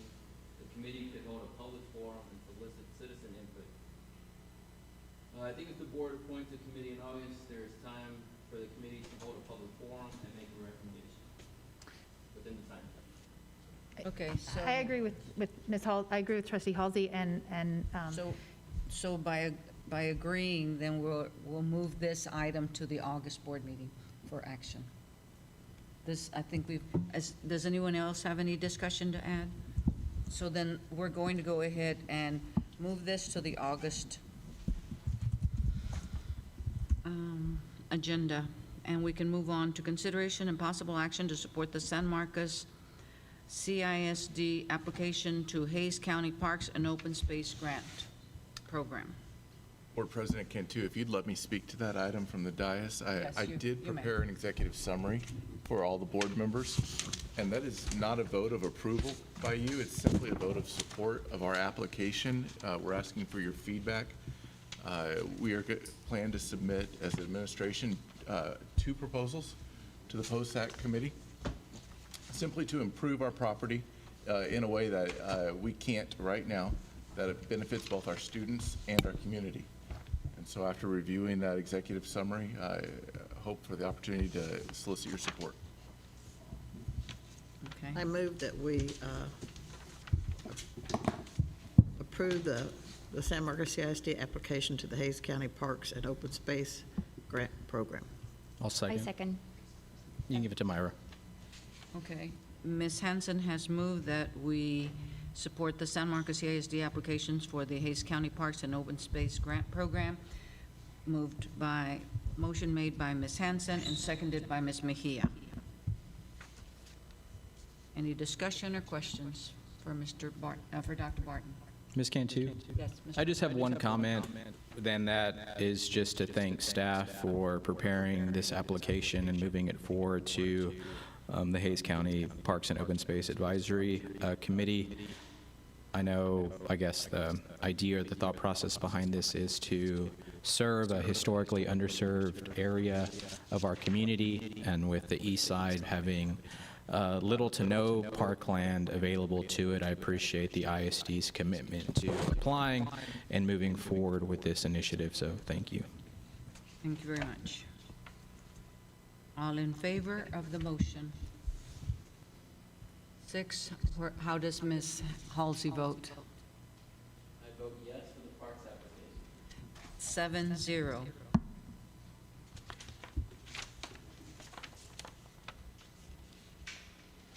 D, discussion and possible action regarding stipend for all district employees who are vaccinated against COVID-19. Ms. Cantu?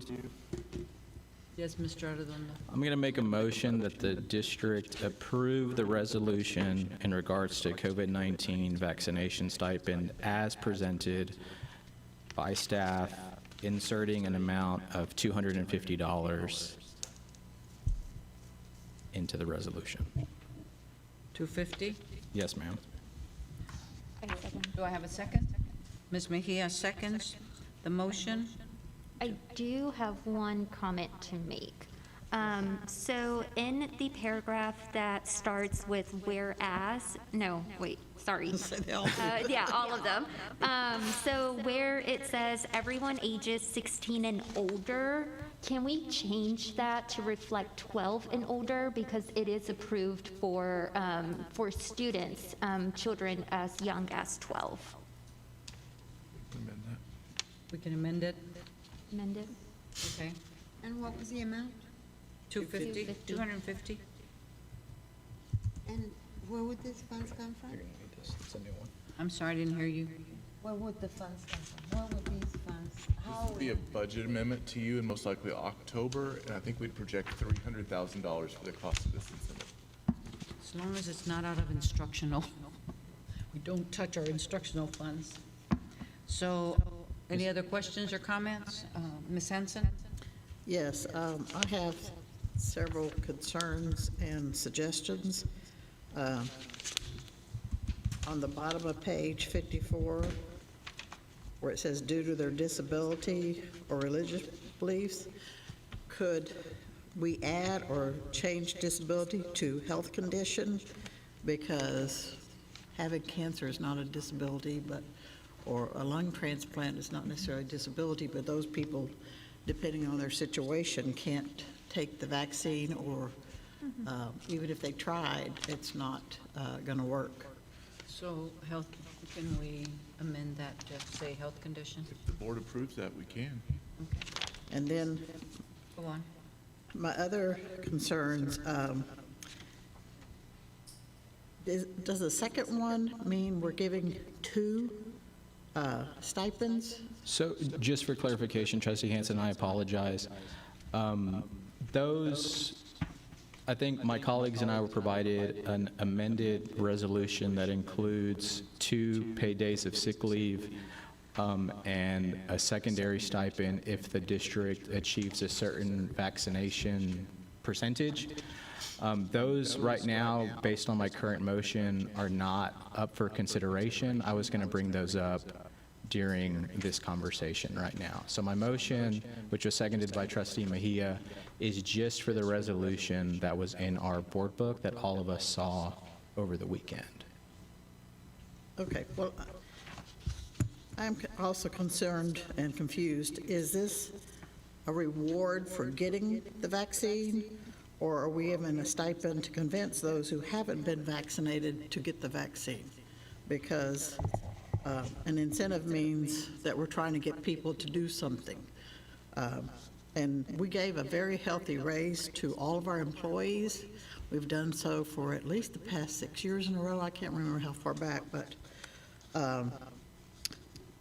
I can't approve this because we already have that raise, and we have a $3 million budget deficit, and I don't think it's a good use of taxpayer monies to continue to reward people for doing what they've done themselves for their own health, the health of their family, and I don't think $250 is going to be enough to convince somebody who hasn't taken the vaccine right now to go out and get it. I also have concerns about the cost of the attorney fees to prepare this item. Mr. Arredondo? Thank you, Ms. Cantu. I appreciate my colleagues' comments. Obviously, the resolution is written in bold font on the top of the first page, COVID-19 vaccination incentive stipend. Characterizing it as an incentive, yes, it is an incentive. As the sponsoring trustee for this item, as well as Texas becomes once again a hotspot for COVID-19 and the variant, and with the TEA and the governor's commitment that we will open 100% in person with no options of virtual instruction for anyone, I think it is our obligation to use every tool in our toolbox to protect not only our ISD staff, but the children in the school district, et cetera, et cetera. So I understand that we might differ in what lengths we should go, but I think that this is important and timely, and this guarantees us that, if we have 10 more employees take advantage of this stipend because it exists and they get vaccinated, then that's 10 more employees who are hopefully protected that don't have to take sick leave or emergency paid sick leave because of a COVID diagnosis. That lessens the burden on our human resources department for having to find substitute teachers or instructional assistants or food service employees or bus drivers, et cetera, et cetera, et cetera. So I understand that it comes at a cost. And again, I wouldn't have sponsored this item and put it on tonight's agenda if I didn't think it was important. And as we discuss this, just for the purposes of this conversation, if we're going to make a friendly amendment, because as the motioning trustee, I accept your amendment to include health conditions and not disabilities. And I think Trustee Mejia as well included that. There was an updated resolution that was provided to us based on the legal memo that was sent by Mr. Cruz to the board that Mr. Barton shared with us prior to the meeting. I think we all have a copy of it. I believe it's paragraph 10 or 11, and I would like to include that tonight in the motion that we're considering, which is the 2 additional days of paid sick leave. So that language is in front of you. It was a copy. It is provided to you in a copy so all of us can see and discuss that. And I will explain my rationale behind that as well. Working right now in the arena of vaccine equity and accessibility, one of the things that I've heard time and time again, not from ISD employees, but just folks who are hesitant about getting the vaccine, is that the side effects, being under the weather, sick for 24 to 36 hours afterwards, both inoculations, is something that creates a barrier for folks, that they can't take a day off or lose a day's pay, or they're afraid of what that might be. So I'm not saying that that's an issue in the school district, but I think providing those 2 additional paid days of sick leave again just removes a possible barrier for folks who have been hesitant to get the vaccine up to this point in time. So as we discuss this and with the motion in front of us, I wanted to include that since we're now amending the resolution based on Trustee Hansen's comments to include health conditions, and then adding the additional language of that paragraph that was provided to us in hard copy. Point of clarification. On the 2 additional days, it's not for everybody, it's just for those new people that are signing up, that are taking the vaccine. Based on the resolution and how it Those was... other people, like we've already had, what did we say, something like 600 or 800 people that have already taken it, they wouldn't get the 2 additional sick days. It would just be the new people that are signing up for the vaccine, correct? Based on the resolution that's in front of us, President Cantu, everything was written, I guess, in conversations with legal counsel and myself and whatever other colleagues reached out to Juan Cruz, because to circle back, the memorandum that was received by Mr. Cruz was not something that I requested. I don't know who on the dais requested that, but that was something separate from me. But I think the information that he provided is what led to the additional conversations of providing 2 paid sick days.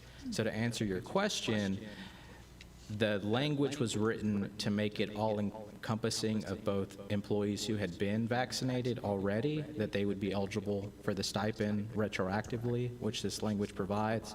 But under the conversation, I believe the way that it is written, the employees who have already been inoculated would also be in receipt of those 2 days. Because possibly, maybe some of them used those sick days after they were inoculated, and so they have already utilized those days. So we'd be giving it back to them if they use them. Dr. Sami? Sure, yeah. I've actually just heard a report about the effectiveness of incentives, and it's really not been well measured or documented yet. So I think at this time we don't really know as a nation how effective any of the incentive programs have been. However, I also think that I am not in a position to know if this level of financial incentive would be effective for someone else. Because of my personal financial situation. So I'm not ready to make that kind of a judgment about anyone else. And I think that Trustee Halsey has a really good question about this that I'd like to get answered, which is that if we could use the ESSER funds to pay for this. We currently have already applied to TEA and I presented you with that ESSER budget earlier this week. So we would have to remove something equivalent to that amount of money, and it wouldn't be a board action item. It could be something the district would amend, but the board wouldn't direct those federal funds. What was the total of the ESSER funds? Yeah, ma'am? Total amount of the ESSER funds? What Over $16 million over 3 years. Okay. And so I shared with you, and I believe you have it on the dais here, a budget breakdown by year of those expenditures. I asked that same question when I got here, and he said we'd have to make an adjustment to the presentation that they had last week. It's not as simple as a motion, I guess. We would have to amend the application to TEA. Ms. Villalpando? Well, that was going to be my question, was about the cost for the 2 sick days additional. And if it's going to be retroactive, I mean, how do we know? See, I don't know that you can legally retroactive give somebody back their sick leave days.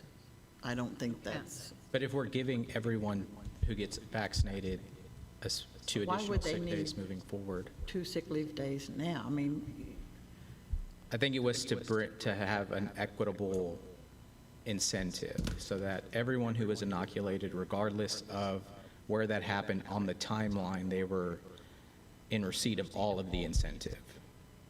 So the conversation that was brought to my attention by the superintendent was, is the proposed incentive going to be for all of those who had already been inoculated? Or was it just going to be for future employees moving forward? And the conversation was it's going to be for everyone. So under the assumption or the expectation that the incentive was going to be for everyone, then everyone who's inoculated, regardless of when, is going to get the stipend, and in addition to the 2 sick days. Ms. Cantu, I would like to know what is the cost of 2 sick leaves for days for all staff members? Big. Essentially the cost of 2 substitutes for What do substitutes get per day? 1,200 employees. Yeah, their role. Well, what's the range? So estimate 100 per day.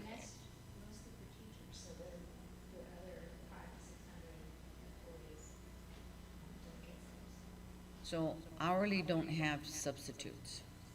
And do we get substitutes for, like, if you're out one day, Dr. Bias? So it would just be for the certified teachers who we'd be paying for their sick But days, teacher theoretically. aides too, teacher assistants. We do. And I would really think that we'd want the $300,000 to go directly towards educational. I think that's something the taxpayers are focused on. Keeping our teachers healthy and in the classrooms teaching literally directly impacts the education our students receive. I'm not talking about that. You just said you want this to I'm go talking to about education of students, and this protects our Directly teachers. impacting students. So teachers don't directly impact students if they're in the classroom? I did not say that. That's your words. Okay. Ms. Mejia? I think we have to look at it that, in the way that COVID-19 vaccines are 100% effective. And so despite the fact that I am fully vaccinated since March, I can still get COVID, especially with the Delta variant increasing. So I support Trustee Arredondo's proposal of 2 sick days. The 2 sick days retroactive or 2 sick days for the new people or for? For everyone. So despite the fact that our employees may be already vaccinated and we're retroactive, just going back, we should still give them 2 sick days. They can still get COVID. Can I get a point of clarification? How many sick days do our teachers currently have?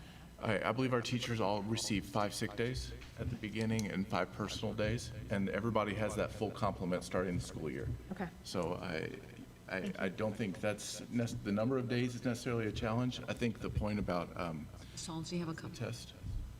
I think we answered a lot of all these questions. Our first question was,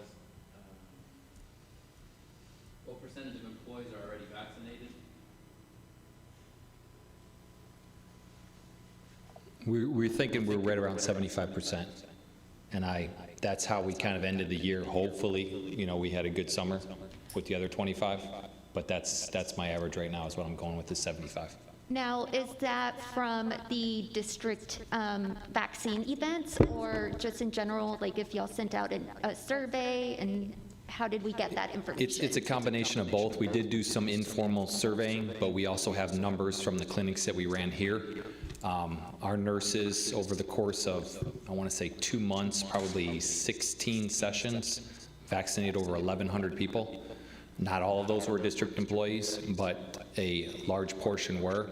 So that's kind of how we ended the year with a number that was right around 800 is what we thought when we ended the year, based on some different informal plus our own evidence of vaccination. So I'm hoping that number's low, but still pretty good number outstanding. To be at around 75% is a really good number. So. Now, what about our students, 12 and up? So we probably are only at around, I want to say probably 100, and we've done probably 5 different sessions for students, and we will look at possibly doing one more before school is back in session. But we've done, I want to say 1 or 2 at Goodnight, Miller, and then the high school. We also coincided that with summer school, and we still didn't get large numbers like we had hoped for. Thank you. Mr. Redondo? Thank you, Ms. Cantu. And it's my understanding through not only Mr. Cruz's memo, but I think communication from Dr. Barton that had come from Mr. Wozniak, that right now we theoretically don't know, because the only data we have is of those who participate in the ISD vaccination events. It would be my understanding that if folks are eligible for an incentive, they would self-disclose and provide that documentation to receive that stipend. So in and of itself, the incentive would hopefully bore out that information of what our true inoculation rates are. And again, because it is a voluntary program, we're not requiring ISD employees to self-disclose whether they're inoculated or not, or the rationale behind why they're not being vaccinated. Again, I think whoever requested Mr. Cruz's memo addressed a lot of those concerns, in which he said it is allowed that we can do all of these things, including the addition of 2 sick days. And to go back to the 2 sick days now, theoretically, it wouldn't be retroactive because we're providing them to all employees who have been vaccinated or who plan to be vaccinated. So we're not giving them something from 6 months ago. This is just included in the incentive moving forward. How employees decide to use those 2 sick days, if it's in regards to the inoculation or not, that's up to them, but again, that's up to them. But we're creating an incentive program that is applicable to everyone, regardless of when they got it, prior to tonight's meeting or afterwards, before October 1st, or whatever the resolution states. I remember when the pandemic first started and we were coming up with ways to help our staff. At that time, we were being lenient about the number of days absent. Could you remind us of what we were able to be flexible with in terms of absences? So the federal mandate was the EPSL, the extended paid sick leave, that was, we were mandated to provide those 10 days to staff, and that expired in December. We're voted to extend EPSL throughout the end of the school year to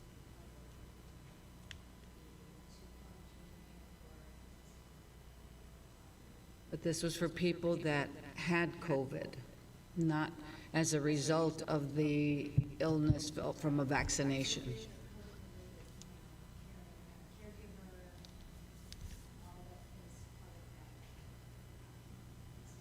Because I remember that we had a lengthy discussion at that time as to how we were going to help our staff if they got sick, so that they didn't use up all their sick leave. And then we provided those extra 10 days beyond their 5 sick days and their 5 personal days? Ms. Cantu? COVID-related, it was a COVID-related sickness, illness, right? So I guess to clarify, Dr. Baez, if I got inoculated and I used a sick day because I was under the weather, that was not covered in the emergency paid leave for COVID infection, correct? It was not covered. I have a very specific monetary question. Maybe it won't be answered right now, but what percentage of our total budget for pay is $350,000? Goodness, we'd have to do some work on that, but Yeah. we can get back to you. Thank you. Do we have any further comments or questions? Are we ready for the vote? Can you clarify the motion, just because our team has to follow through on that, and we have 2 versions of this incentive And here. that's my concern. When I came to the meeting, I was prepared to vote on what was in our packet. But since we've had discussion on the dais, in addition to what we had in our package, we're adding the 2 days. Yes, so I guess as a clarification, to answer Dr. Barton's question, we are approving the resolution as proposed. The one in the board book. In the board book, This one in the board book, yes, inserting the $250 amount in the blank, in the blank place. including trustee Hanson's request to change disability to health conditions. Health Am I conditions. correct, Ms. Hanson? Correct. And then my proposed addition is the paragraph providing the 2 additional days of paid sick leave with the language that is in front of you. Ms. Mejia was the second on that, so I don't know if she still supports that or not. But I do. I still support it, but also if we can change the ages to 12 and older, if y'all are still agreeing with that. But our item on the agenda reads regarding stipend for all district employees who are vaccinated against COVID doesn't have the 2 extra days as part of the agenda. And so I'm not sure that unless it's added here, can we add, it's almost like there's 2 motions. A motion to approve what was on the original agenda item with the original one, and then a separate one for the 2 additional days of sick leave. I would like to see it split up like that. I would like to have it split with y'all's approval here. I would like to take the motion as it's written in our agenda regarding, and that's what's in the agenda, it's in the board book. What we've added to that was a 250 and the term health conditions. okay. Can we take that vote? If, instead of approving the resolution, can I then make a motion to amend the resolution to include the 2 days, and we can vote that up or down? And if it doesn't pass, then it's not included? I don't know that you can legally just add It says, something to. it says incentive stipend. Yes, I don't think you can just add 2 days without it being on. Well, and all of this on the agenda. language and the resolution was drafted by our legal counsel. Right, it was, So- all of this was drafted by legal counsel, but since the new discussion has been the 2 sick days, I'm not sure that we would be legal to. But have we, I mean, I understand your But we can make a concern. call to legal counsel and ask him if it would be legal. Honestly, I think you have a motion and a second, but the motion was for the resolution as presented in the board book for $250. The discussion brought amendments on health condition and changing 16 years to 12 years. So you had a second for that. I think you have to vote, the 2 days didn't come till after in the discussion. So I think you have to, whether I you think want it separate or we not, have I to think it vote is. on what's in the board book. I'm more comfortable voting with what's in the board book and then having a separate vote Tonight or at a future? at a future time. or tonight. I don't think you can legally vote on something that's not on the agenda. on the agenda. So I want to stay with what's on the Well, agenda to rather keep us. than I think and I knows and possiblies, then I'd rather us take a break and ask Mr. Cruz if it's allowed or not. Because if that's what's holding people back, then Mr. Cruz or Mr. Morales can easily be called, and whether it's allowed or not, we can vote on it. If not, I'm ready to vote either way. But if people on this We have dais a are motion citing and a the second, legalese, and we've had our discussion. We can take a quick break and call legal counsel. okay. Shall we go ahead and vote on what's in the board packet? Those, No, that's the question. The question is, are we voting on what's in the packet or not? right, So, with the word changes. Let's see if we can get one. So are we taking a break at Taking 8:11? 8:11, let's take a quick break. Quick, please. I'm going to come with you.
and after a discussion with legal counsel, he has advised us to go ahead and take the vote on the item as amended with the health condition and the age of 12 change with the original motion.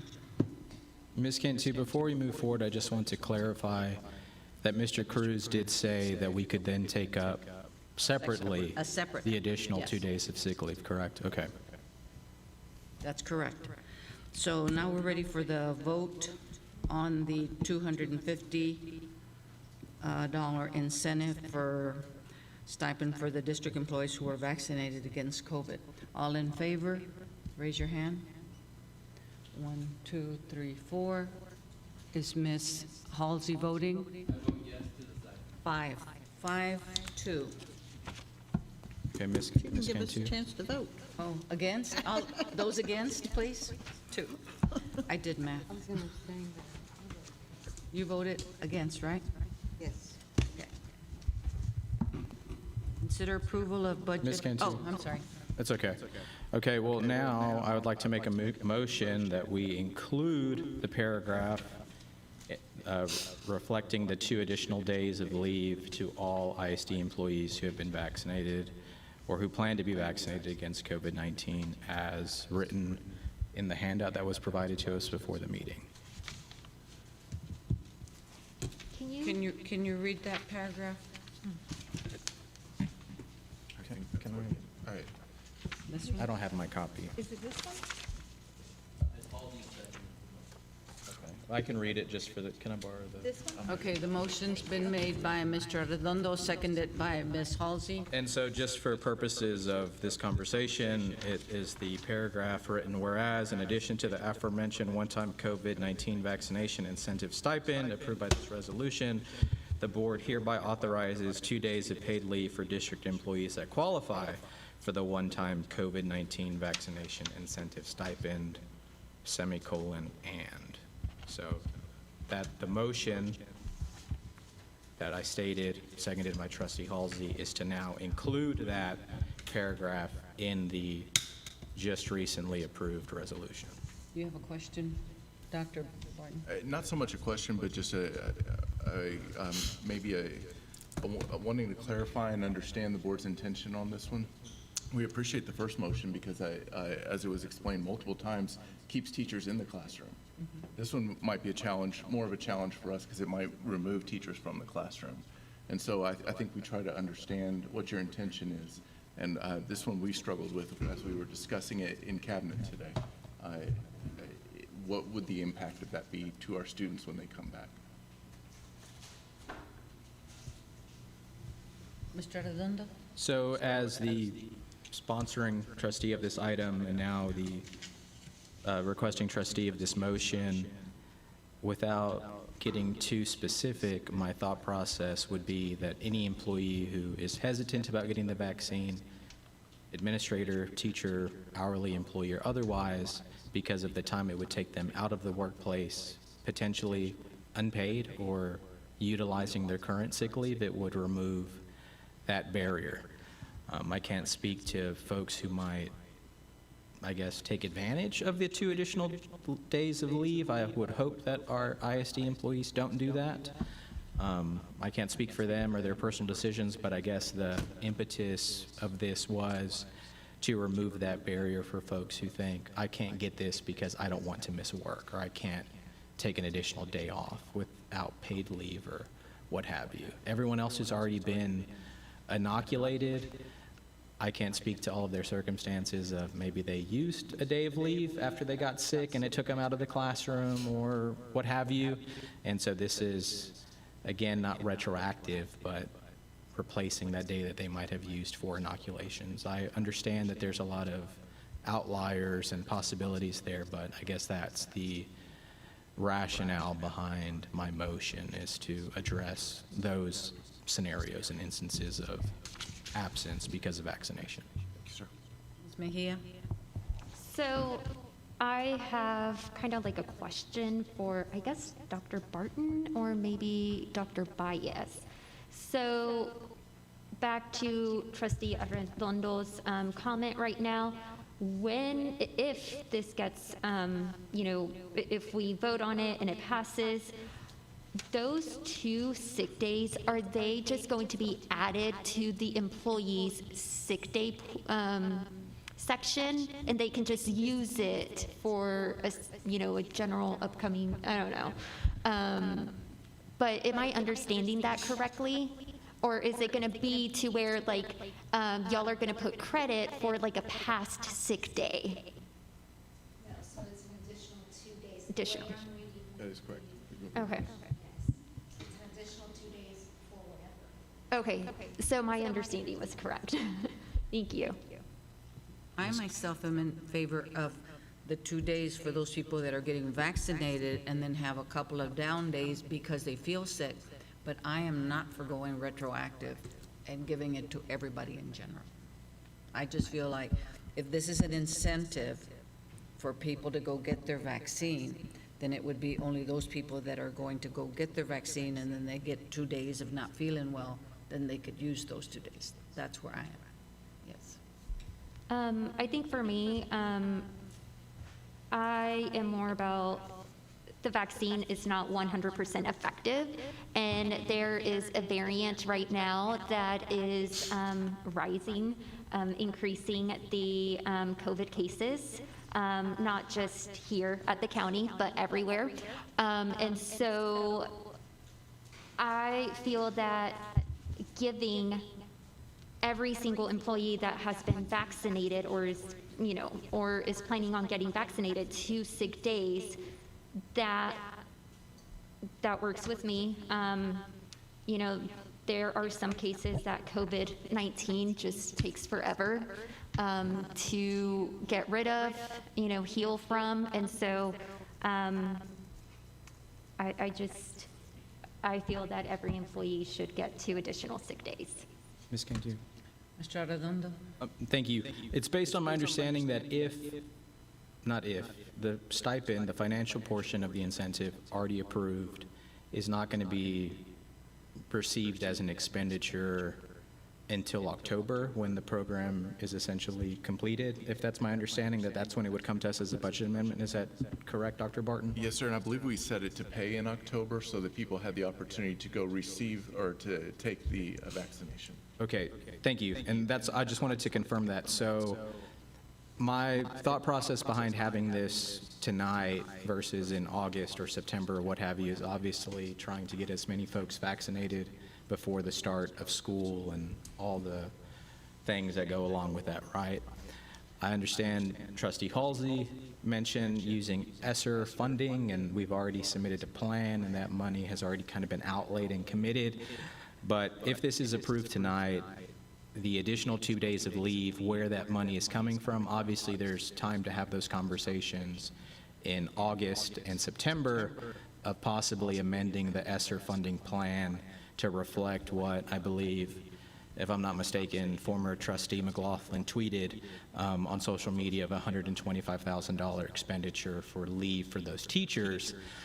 So I'm advocating and lobbying my colleagues tonight to approve this addition to the resolution, the 2 paid days of leave, to remove that barrier for folks in vaccinations. And for those who are concerned about the financial aspect, I think there's still time to figure out how we were going to pay for the additional 2 days of leave. And that would include, but is not limited to, reappropriating those ESSER funds either in August or September with associated motions or plan amendments. So, Dr. Salmi? Thank you.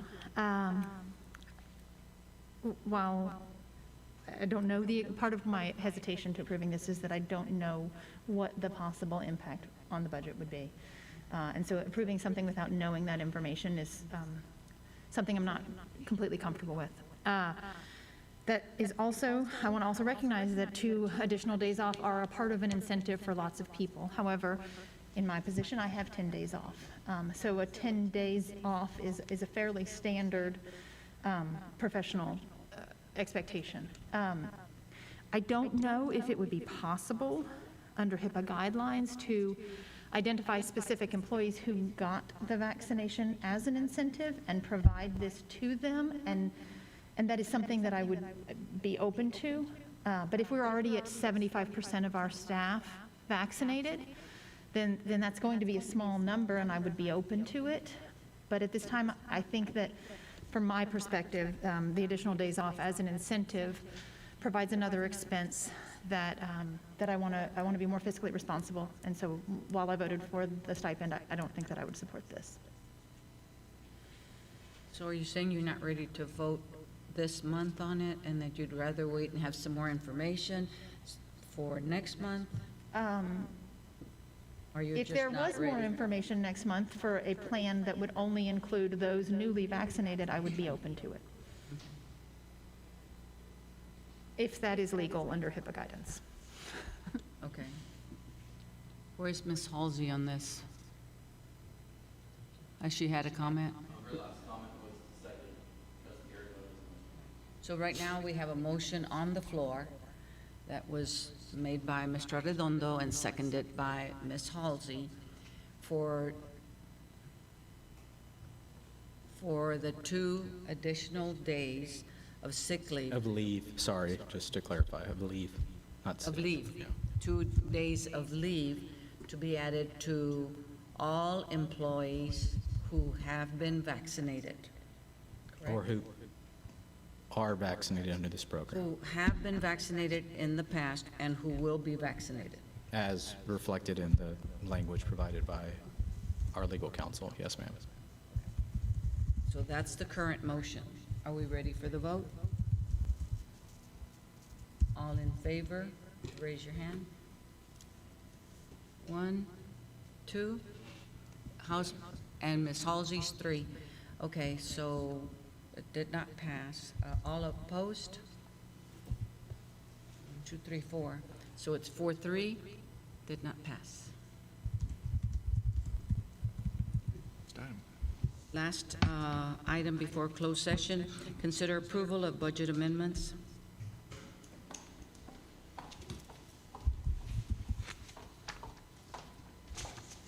We have one board amendment today. The board recognized funds that we received from an insurance claim for damages to a chiller during the winter storm. However, the repairs were not completed by June 30th. So therefore, we need to recognize the funds again in the current year so we can pay for those repairs. I move that we approve the motion as presented. I'll second. Ms. Hanson made the motion. Who's the second? Mr. Arredondo seconds the motion. All in favor of the budget amendments? 1, 2, 3, 4, 5, 6. Yes, 7. Thank you. 7, thank you very much. We're now going to go into closed session as authorized by Section 551.074 of the Texas Government Code. Discussion regarding administrative contracts for the 2021-2022 school year. Do you like this one? Yeah, thanks.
We adjourn.